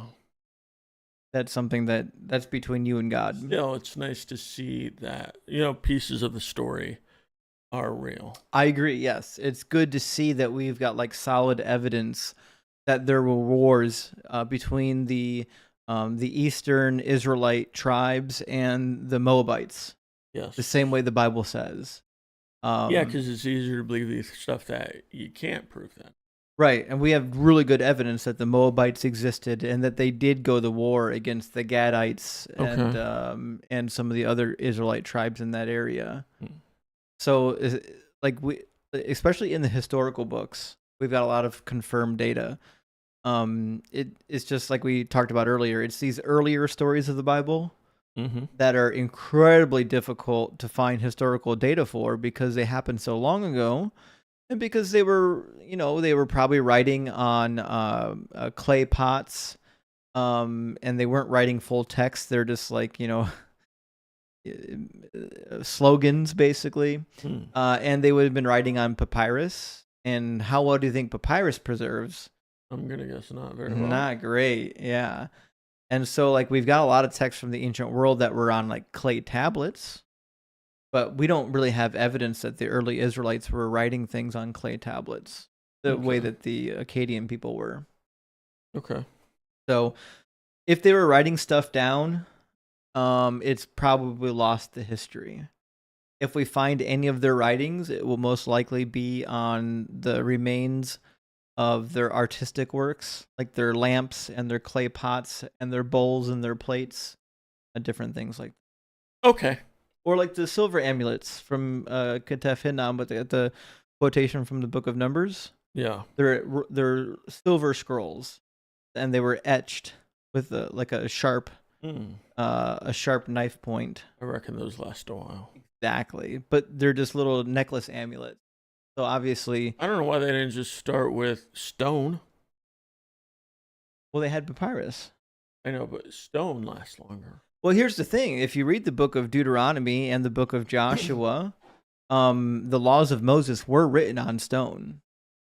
But they haven't been preserved. Right. He went like this with the two tablets, right? Yes, I saw the movie. It was similar to that until he threw them down on the calf. Was that in your movie too? Then the calf exploded into fire and whatnot. Oh, okay. And then he had to go back up on the mountain to get new tablets. Anyways, let's keep reading. All right. Where did we leave off? We didn't even finish reading the section about this plague. All right. We still haven't read the All right. Sixth plague? Hurry it up now. Seventh plague. All right, we're hurrying. I think verse 17. You are still exalting yourself against my people by not letting them go, since I won't let you. Tomorrow at this time, I will cause the heaviest hail to fall that has ever fallen in Egypt from the day it was founded and until now. There you go. Can you scroll down? Finally, he tells you what the plague is. My thing. Yeah.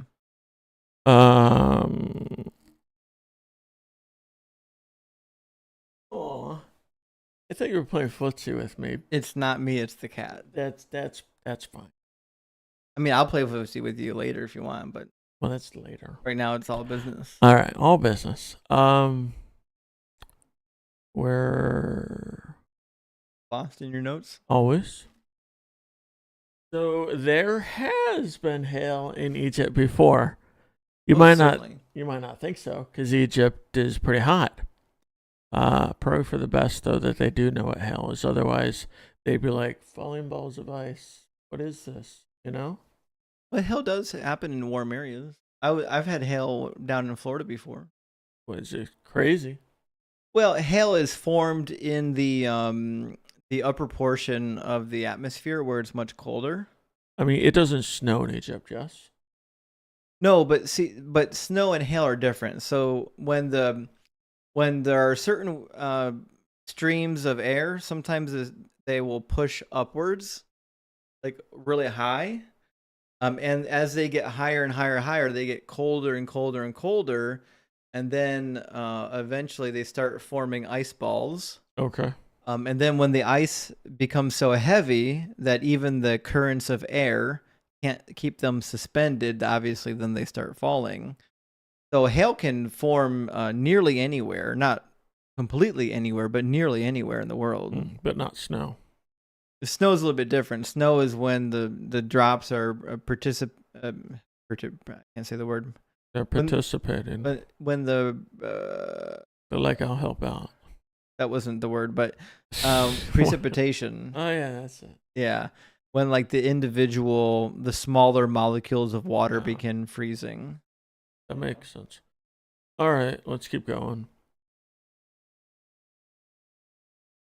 It says here, send therefore and have your livestock and everything that you have in the open field brought into a secure place. But there's nothing left. Yeah. The animals already died in the plague, and then they were executed by the next plague number 6. How is there any animals and livestock left to kill with hail? I have to assume they didn't really kill all of them each time. Can't be. Because otherwise, wouldn't all the people die? Because they need that stuff, right? Need the food, the clothing, animal skins, whatever that is. I don't know. I don't know. But the fact of the matter is, if the story is to be believed, yes, all does not mean all. Right. It's obviously an exaggeration. Well, we've already seen now with like the other plagues, where the bloody water wasn't all of them. Like some of the pools they had. Yeah. They were able to just dip in them and have a good time. It's definitely idiomatic. It kind of be like,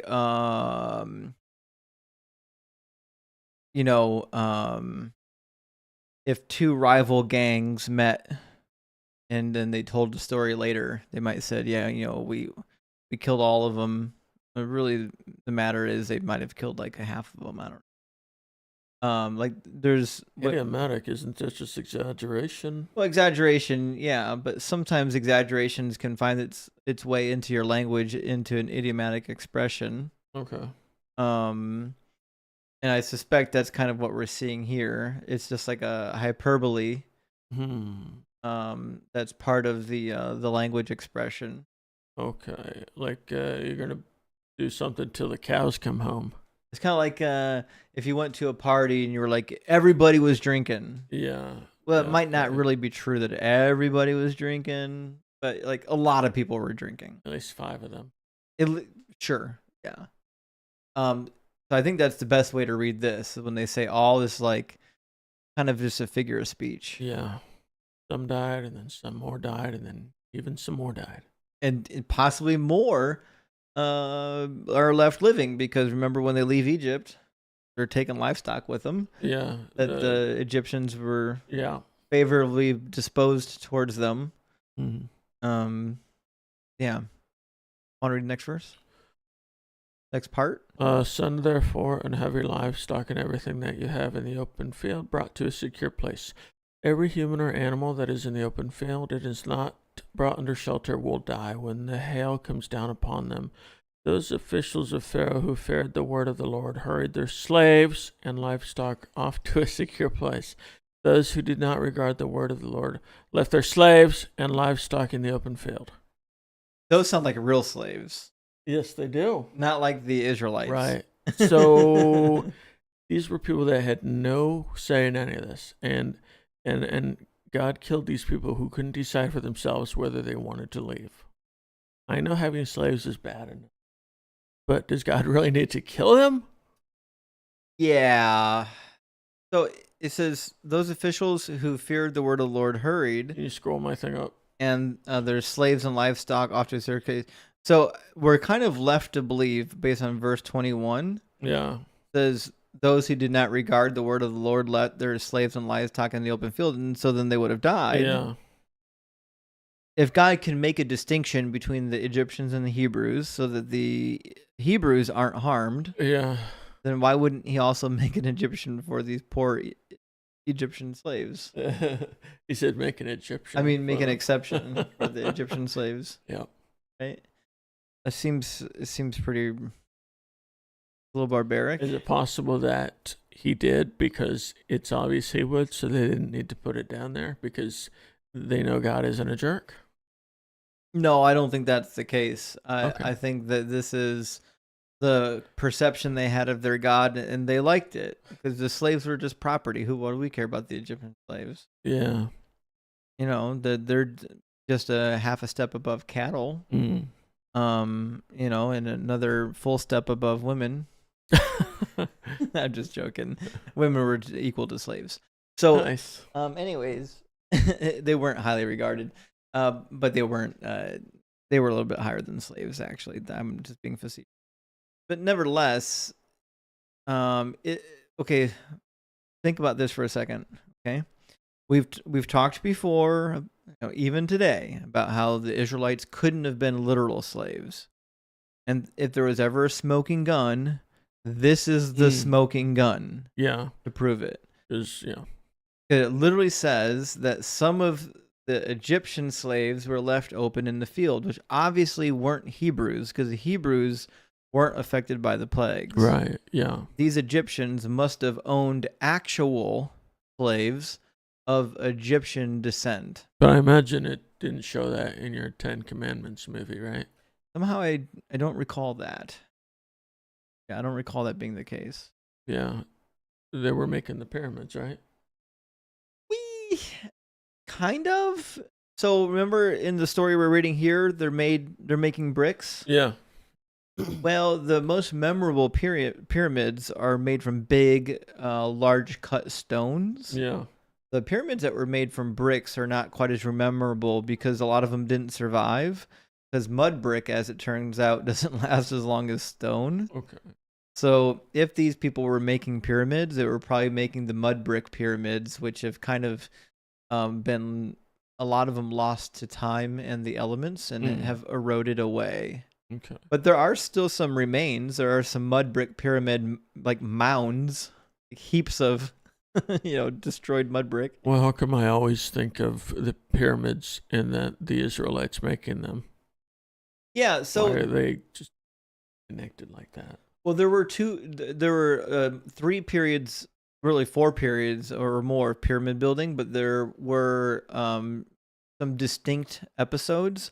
When the country was doing well financially, they used these very expensive, large cut stones that were quarried. And when times were hard, they used cheaper things to build the pyramids, and they weren't quite as big either. And so if it's true that the Egyptians were making mud brick, then it must have been during a time of economic depression in which this was happening. Okay. And that actually helps you to narrow down what time period this would have been in, because ancient Egyptian historians, the Egyptologists, they've detailed pretty well which time periods were prosperous and which ones were not prosperous in the Egyptian Empire. Okay. And so if this is like an actual historical memory that they were making mud brick and not hewn stone, then that actually gives us a window. We actually know the window that they were building in. And it says they were making the mud brick, right? Because they were getting the straw and all that stuff. That's right. Okay. So we can, like, if we look up mud brick pyramids, narrow it down. Right? Yeah. So here's one, the Pyramid of Athribis, and this is an interesting one. It's a small mud brick pyramid that was built in the Nile Delta, which wasn't far from the land of Goshen. And guess what time period it was built? Let me see. Oh, this was a little bit earlier. This is during the first economic depression. There were others that were built during the second economic depression. Let's see what when this one was built. There we go. This one's actually a little bit closer. This was built by King Amenemhet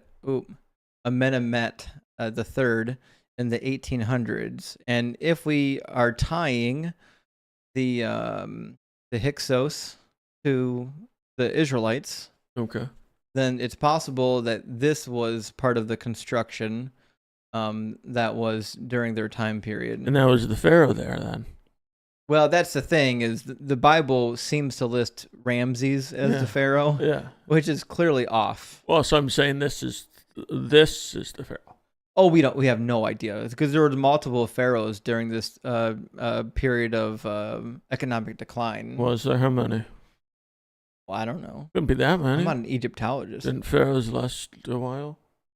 Live a while? Well, some of them lasted a long time. Like Ramses II was there for like 50 years. Okay. And a lot of them some of them were only there for a couple of years.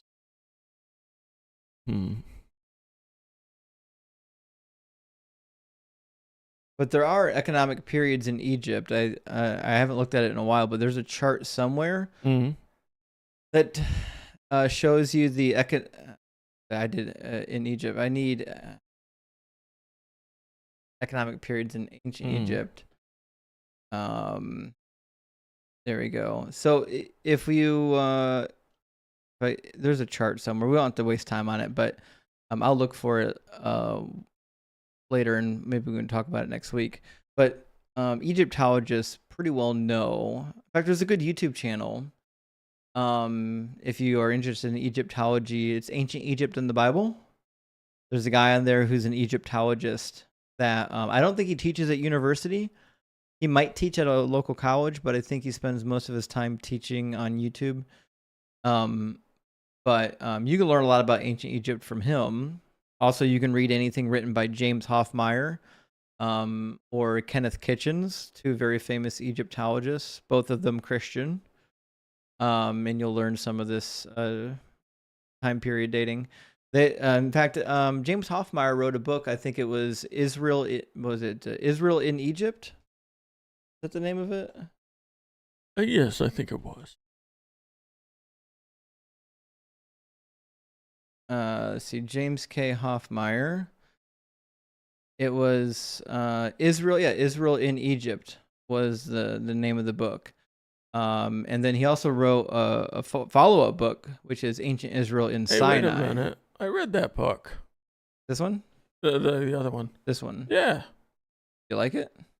I don't even remember it, but he must not have read it very carefully. There's way too much information in these books, you know? There's a lot in there. Especially for like somebody who's layman. Yeah. But James Hoffmeyer is a great Christian Egyptologist. If you want a charitable examination of the archaeological data towards Christianity, he's going to give it to you. If you want something that's a little bit less charitable, you know, there are others that you might not want to read. I forget the name of them. There's a couple that teach at Toronto University and Chicago University and also London. I can't remember any of their names right now for some reason, but I mean, neither here nor there. Let's keep reading. We got a bunch of verses left in this chapter. Like we're not even close to finish. All right. Well, we are. How many verses are in this chapter? 33. There's 33 verses. Yeah. So we're only about 2/3 there. Yeah, but a lot of these there's nothing to say. Running up on 2 hours already. Yeah, but there's not much to say. Well, we'll just read it. Okay. We always say that, and then we go for like 5 hours. Can you scroll down or up or some amount of scroll? There it is. Where what is? Yeah, that's good. That's good. Right there? Okay. All right. 22? Yeah. All right. The Lord said to Moses, stretch out your hand toward heaven so that hail may fall on the whole land of Egypt, on humans and animals and all the plants of the field in the land of Egypt. Then Moses stretched out his staff toward heaven, and the Lord sent thunder and hail, and fire came down on the earth. And the Lord rained hail on the land of Egypt. There was hail with fire flashing continually in the midst of it, such heavy hail as had never fallen in all the land of Egypt since it became a nation. The hail struck down everything that was in the open field throughout all the land of Egypt, both human and animal. The hail also struck down all the plants of the field and shattered every tree in the field.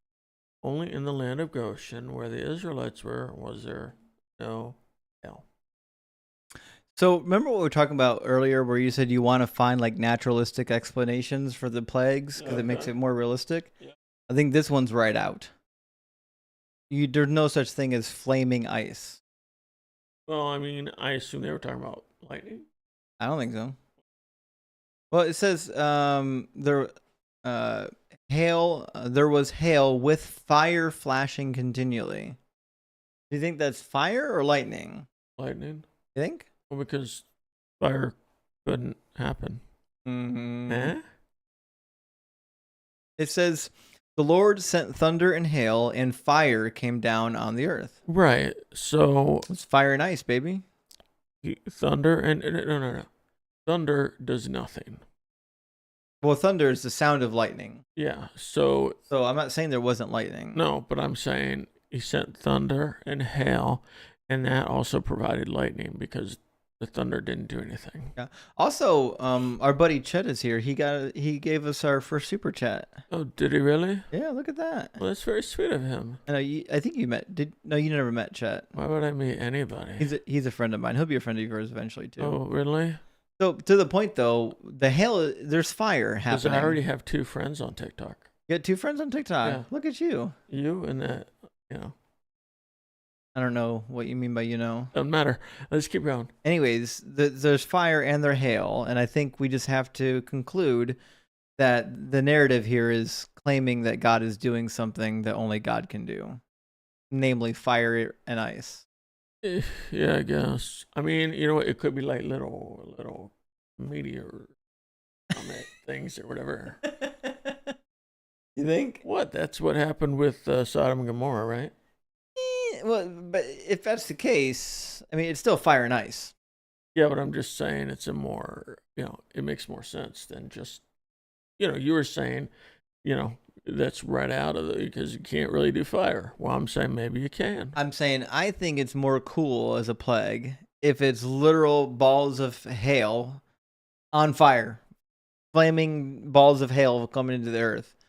If you want to show how awesome of a God you are, you make ice catch on fire and you throw it from the heavens. Do you think that lightning could strike a big thing of ice and then it would be on fire but still icy? No, I don't know. I mean, unless the ice was there's like a bunch of methane trapped in it or something. Okay. Because there's methane in the atmosphere. Okay. Like you'd have to find a way to condense the methane, trap it in the ice, and then light the ice on fire with the lightning, and then maybe you can get some fire and ice going. So you're saying it's possible? I'm not saying it's impossible. I'm just saying that it seems more like God is doing a miracle more than he is. Well, what about iced whiskey? That catches fire. That is completely different, and no, it doesn't. Thanks, Chet.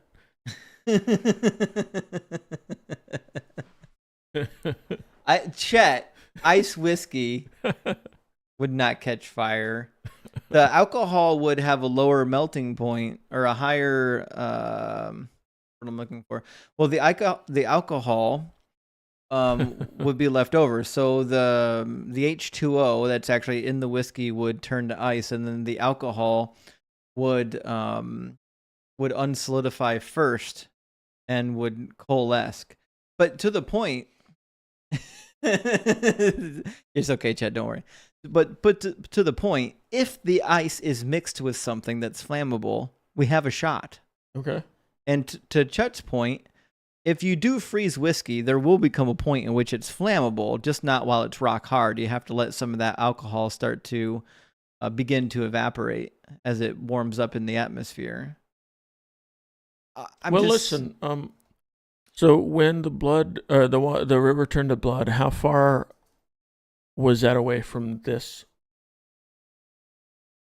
I mean, I think the river turning blood could have been explained by a dozen different natural phenomenon. No, I just asked how far away that plague was from this plague. Like how many days? Yeah. Well, I don't know. Just guess. Well, the river was turned to blood, and then there was 7 days between that and the next plague, according to the narrative. Well, let me ask you a question. So there's probably been another 7 to 10 days. Well, let me ask you a question. Okay. All right, so since we think that the river of blood was caused by a lot of berries.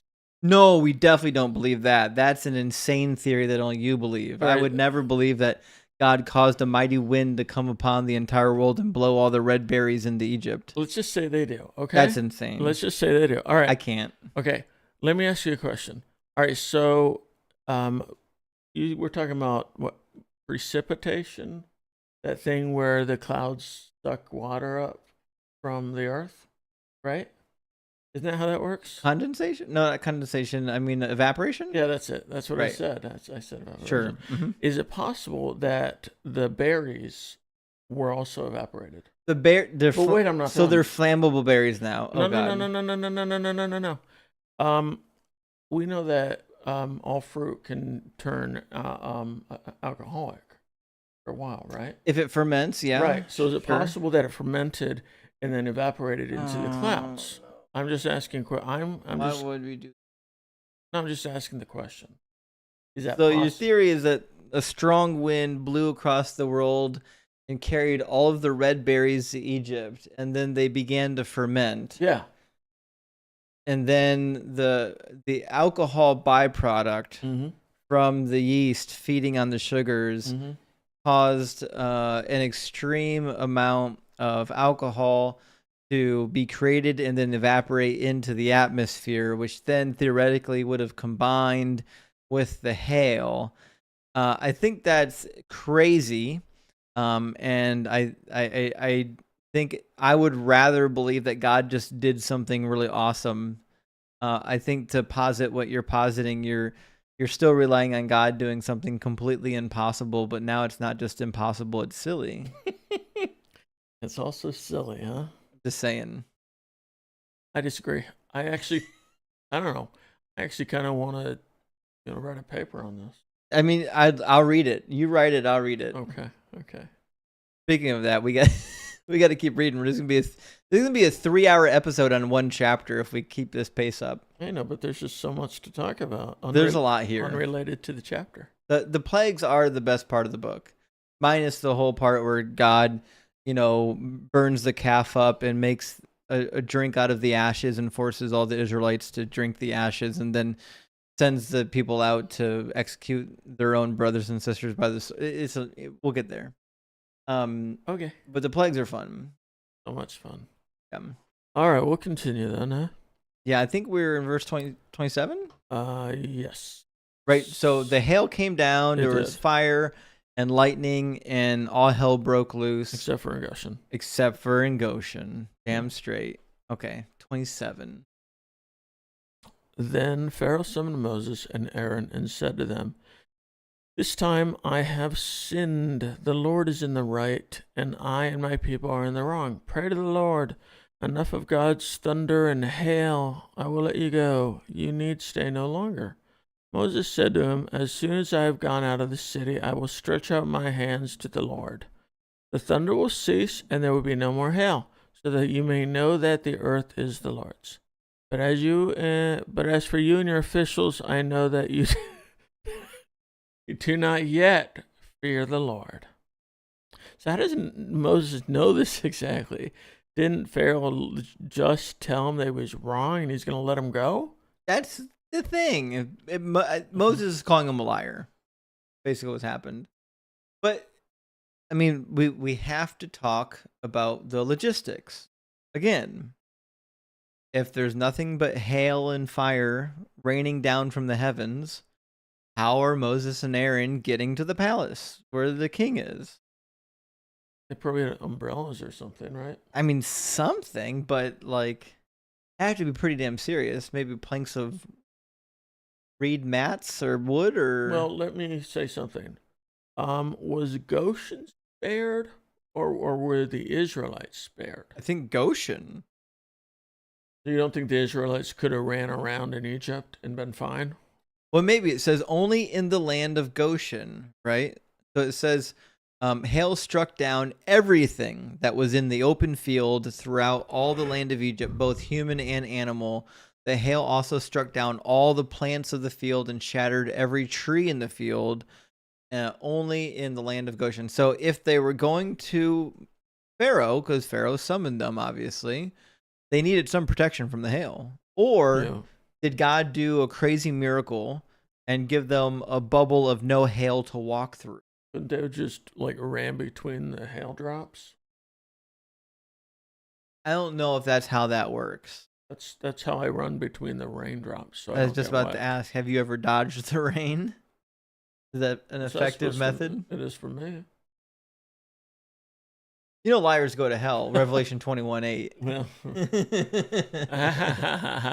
I was just kidding. I know. All right. Obviously, you're not dodging. Shut up. Sounds like an insult. It's not I can't dodge the rain. All right, fine. I mean, Usain Bolt can't dodge the rain. Rain. Yeah. Just saying hail is bigger than rain. So maybe you could dodge it. I mean, if it killed all the animals of the field and even decimated the trees, I'm inclined to believe that it's pretty thick. Not just dodging it as it falls to the ground. I mean, it's much more likely to believe that they had like a covered wagon or something. You know, trees can't dodge hail, obviously. And neither can humans. Who really knows? I think we know. Pretty sure we know. Just chat GTP it. Okay. Can humans human dodge? You know what the answer is. It's going to be no, but well, like everything else, we have to prove it before you'll. I don't know. I would probably put money on this one. You cannot dodge hail. We'll find out. You'll be dead. It's going to land on your head. You're going to get knocked out. It's a stoning by hail. You're crazy. You'll be executed. Oh boy. All right. Does your wife know you have these crazy ideas? Probably. I'm going to talk to her about this. It says it would be difficult. Impossible? No, it says difficult. Read the whole thing. Dodging hail would be pretty difficult. Hailstones can fall fast and unpredictably, and during a storm, they often come down in large quantities. So unless you're incredibly quick and nimble, which I am, or happen to have a shield handy, that's them, it's best to take cover indoors. Liars will have their part in the lake of fire. So you're saying I'm not quick and nimble, or? I guess nimble is a relative term, isn't it? Quick, at least. People say Are you, though? People say I'm quick for a fat guy. What if it was a short distance from the palace to... It's not. I know, but what if it was? Certainly wasn't. I know, but what if it was? But it wasn't. I know, I'm just saying, what if... All right. Who really knows? All right. Okay, so they had reed umbrellas. Okay. But they would catch fire, probably. So they need something more substantial than that. Well, they could have waxed it down or something, right? Oh, wax is good. Thanks. Yeah. Or pitch. They could have put pitch on it. Is pitch flammable? I doubt it. Well, if it was pitch made from tar, then it would be flammable. If it was pitch made from trees, It would It not. is flammable. That's okay. So This is made out of petroleum. right, but if it was made from trees, if it was pitch made from tree sap, Well, then that would be pitch. It would be sap. well, no, it was a lot of times it was the same word in ancient Hebrew. But I'm just saying they shouldn't. But they only had so many words. I don't know what to tell you. We have the words. We have a modern language. Sap is flammable also. Sap is flammable? Let's just go with wax. I've got maple syrup downstairs. I want to see if it's flammable. Do you think we should, after this, light it on fire? I think we should. You record it, though. Listen, if you're watching this right now, no matter what you do not leave and go light maple syrup on fire.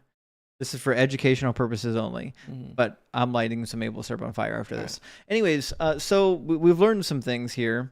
We don't know how they got to the palace, but God did something for them, or they were really creative. Let's read the rest of it. Or nimble. All right. Or nimble. No. Where are we at? 31? They had those cloths. You know, in the Ten Commandments movie, they always have those Jewish-looking cloths with the tassels. Go ahead. Oh, so what's the Ten Commandments? That's right. Yeah. It's I been a long time. honestly thought we were gonna watch it together afterward. Well, it came. But it came on by accident. I was in a Discord chat room, and somebody was just playing it, just for fun. And I was like, oh, sure, I'll watch this. That does sound like. I mean, it was a great time. Read the thing. All right, now the flax and the barley were ruined, for the barley was in the ear, and the flax was. Wait, what are we reading? What, 31? Oh, 31. Sorry. I was like, where are we starting? All right. All right. But the wheat and the spelt were not ruined, for they are late and coming up. I can't see my notes. Wait, if the trees were ruined, yeah, there's no way they had a soft head covering. They had to have a hard, solid covering. I can't see my notes. Oh, sorry. Without my notes, just off the cuff. Right. I'm not good. All right, go ahead. I'm sorry for the interruption. All right, cool. I don't care. Why mention that? No, just keep going. No, that was my note. Oh, that was your note. That was my note for it. Oh, 31 and 32. Yeah. Well, the flax and the barley, but that was one of their main crops. Yeah. Yeah. So what's the problem? Well, I don't know. I guess you're saying that they're gonna starve, right? Well, yeah. Basically, it's saying that they ruined their whole economy. Oh, okay. You know? That'd be like if God sent hail on Iowa and it ruined all the cornfields. It's kind of a big deal. You know, they needed flax. A lot of the ancient linens were made from flax. I think we like to believe that they were like wearing wool, but that wasn't true of the Egyptians. They didn't really wear wool. Wouldn't it be really hot? Yes, wool would be hot, which is why they wore flax linens. Okay. The flax linens were much more breathable. But the Jews wore animal skins, right? Some of them did. Yeah, because they were shepherds and herdsmen, they were much more known for wearing skins and animal products. Which is again, it's another thing where you can differentiate between like an Egyptian burial chamber and like an ancient Israelite burial chamber. Is the remnants of clothing and artifacts.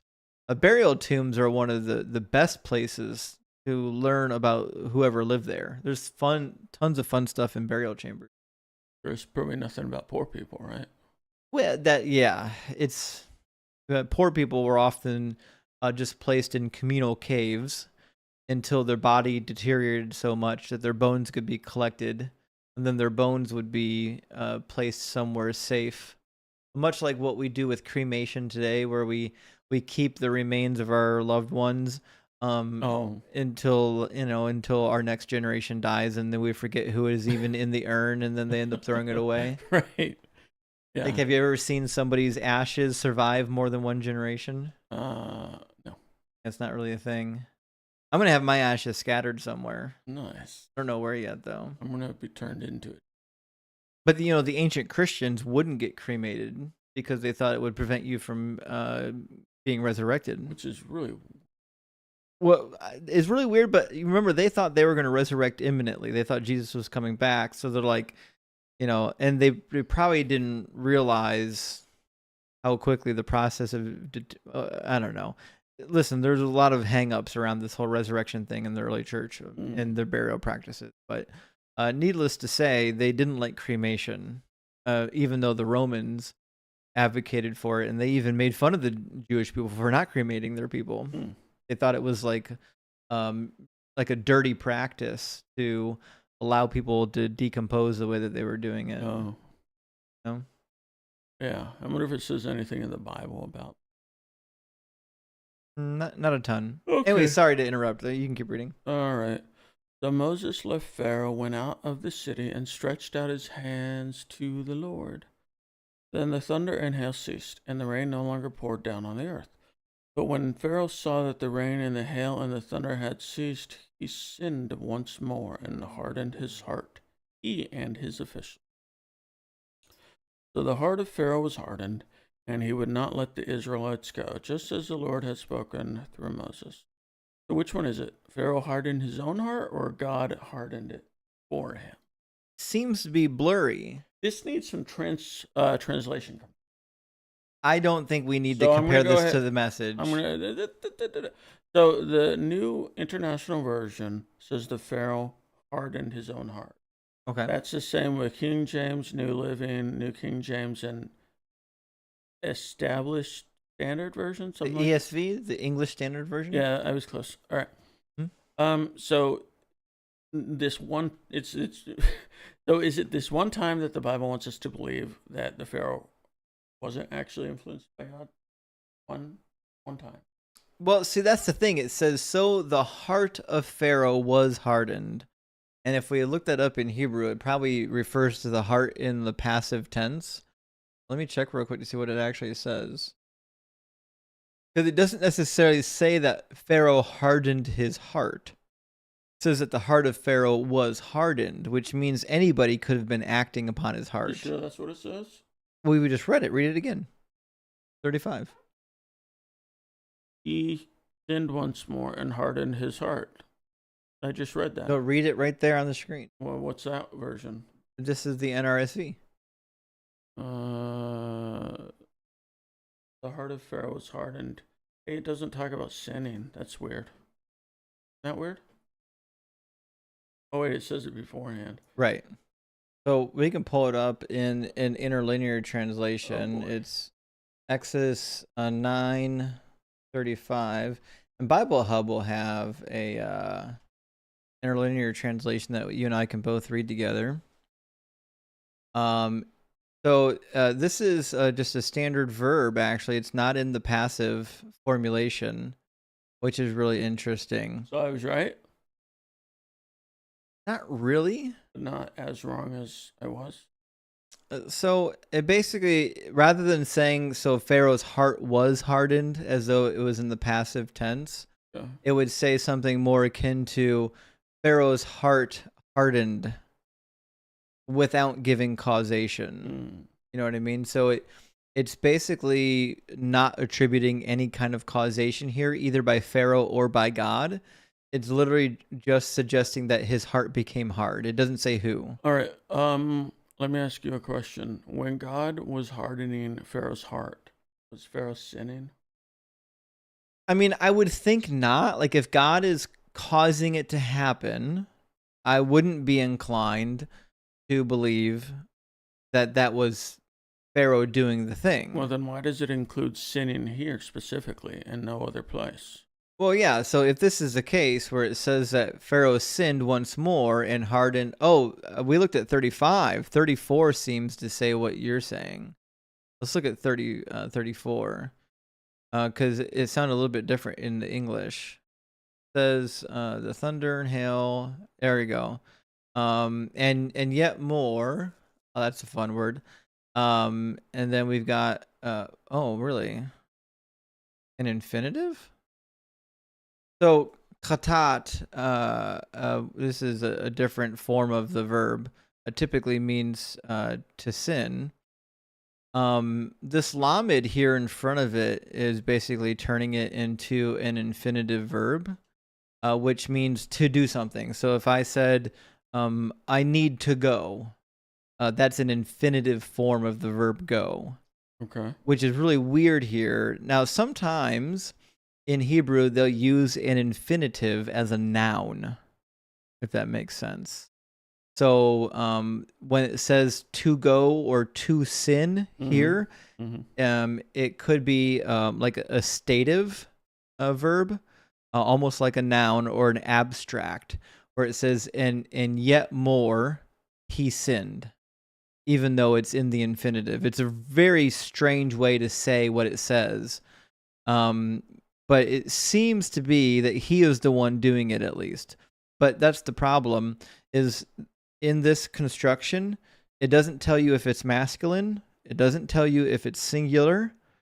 So it just says, and yet more to sin would be a literal rendering. And yet more to sin, he was hardened.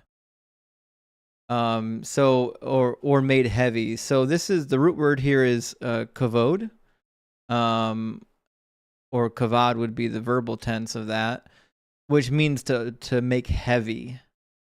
And so this would be the way it's constructed here in the narrative sense. It would say, his heart was made heavy, which, so the whole thing is weird. When you were reading it in Hebrew, I wish I had looked at this earlier. So it would say, and Pharaoh saw that the rain and the hail ceased, and the thunder, which is a weird editorial note why they added that where they added that, and yet more. And this is actually in a causative stem, in the hafil stem. So probably what it should say, I don't know if yet more is even the right translation. There we go. In addition to would probably be a better. All right, so a better translation of Vayasef would definitely be something closer to, and again sinning, he hardened his heart. Something closer to that. It seems to be indicating that Pharaoh is hardening his heart, because here where we see the verb he hardened, it's also in the causative stem, meaning it's being caused to happen. We know that it's attributing causation, and the causation is him. So in verse 34, I think, despite the fact that our translations might be a little bit muddy, it seems to be suggesting that there was a sin that was committed by Pharaoh in which he caused his own heart to be hardened. Say that again? Pharaoh hardened his own heart in Okay. verse 34, even though verse 35 is ambiguous. Okay. That was a long way around the bend, but there's some weird Hebrew construction happening here. So he did the thing himself here. But I think we saw that before. There seems to be a combination of Pharaoh hardening his own heart and God hardening it for him. Yeah. And they seem to be going back and forth. You know what I mean? Uh-huh. So, just have to figure out if that's really what happened, that it was just back and forth, or God did it all, or Pharaoh did it all. Well, neither. It's somewhere in the middle. Yeah, Combination of both of them. Well, then I guess we figured it out. Right? That's when it says God did it, God did it. When it says Pharaoh did it, Pharaoh did it, right? Yeah, I guess. Yeah. But, you know, theoretically, God knew it was going to happen that way, so. And he knew when Pharaoh wasn't going to harden his heart, which is when he steps in to make sure it gets hardened. Right. Because you got to kill those babies. Yes. Gotta get to plague number 10, man. That's right. Get your payback. I think that's everything. It's the whole end of the chapter, eh? Yeah, sure. Looks like it. Any concluding thoughts? It was long. I mean, what, we spent 3 hours on it, or 2 hours? 2 hours. You're 2.5 hours? 2 hours and 8 minutes. 5 hours. All right. Yeah, I think it's about 2 hours. Well, then next week we'll get to the locusts. Yeah, next week. In fact, next week we've got the last 2 plagues, and then we got the last, well, the last two before the final plague is what I'm trying to say. Okay. The final plague gets its own chapter. Of course. Obviously, you have to section out the killing of the innocent. I bet this is a plague that John the Baptist would have liked, huh? Yeah. I mean, he'd be just stuffing his face, right? Wait, what? You mean know, the next one? Yeah, the next with the one. locust. Yeah. John would every enjoy plague number 8 for sure. With all He's those just locusts. give me some honey and I'm good. Yeah, locusts and honey. Makes you wonder where he was getting the honey from. If he was a member of the Qumran community, I wonder if they were cultivating honey out in the desert. We're done here. All right, so it's too much thinking. All right, so that's everything. It sounds like. Yeah, I don't think we can get anything else out of this chapter. We beat the horse thoroughly dead. Yeah. Right? All right. Well, guys, thanks for sticking out with us. Our many rabbit trails and my elevated level of yapping. Next week we'll be on plague number 8 and 9. Yep. We might have time. 8 and 9 aren't that long. We might actually be able to do both chapters next week. Wow. Chapter 10 is only 29 verses, although this one was only 30 something. But chapter 11 is only 10 verses. Is that right? Yeah, we could probably conclude all of the plagues next week. Let's do it. So we'll conclude all of the plagues next week. Okay, we'll combine them. Let's do it. And then we get to the really fun stuff about, Pharaoh finally, letting them go, and then they chase them out into the desert, and Moses splits the thing, and they have war with the Amalekites and things like that. Yeah, lots of fun stuff coming up. I'm going to bed. Good. All right, guys, we will see you in 7 days. Let's go burn some syrup. Where's the off button? I always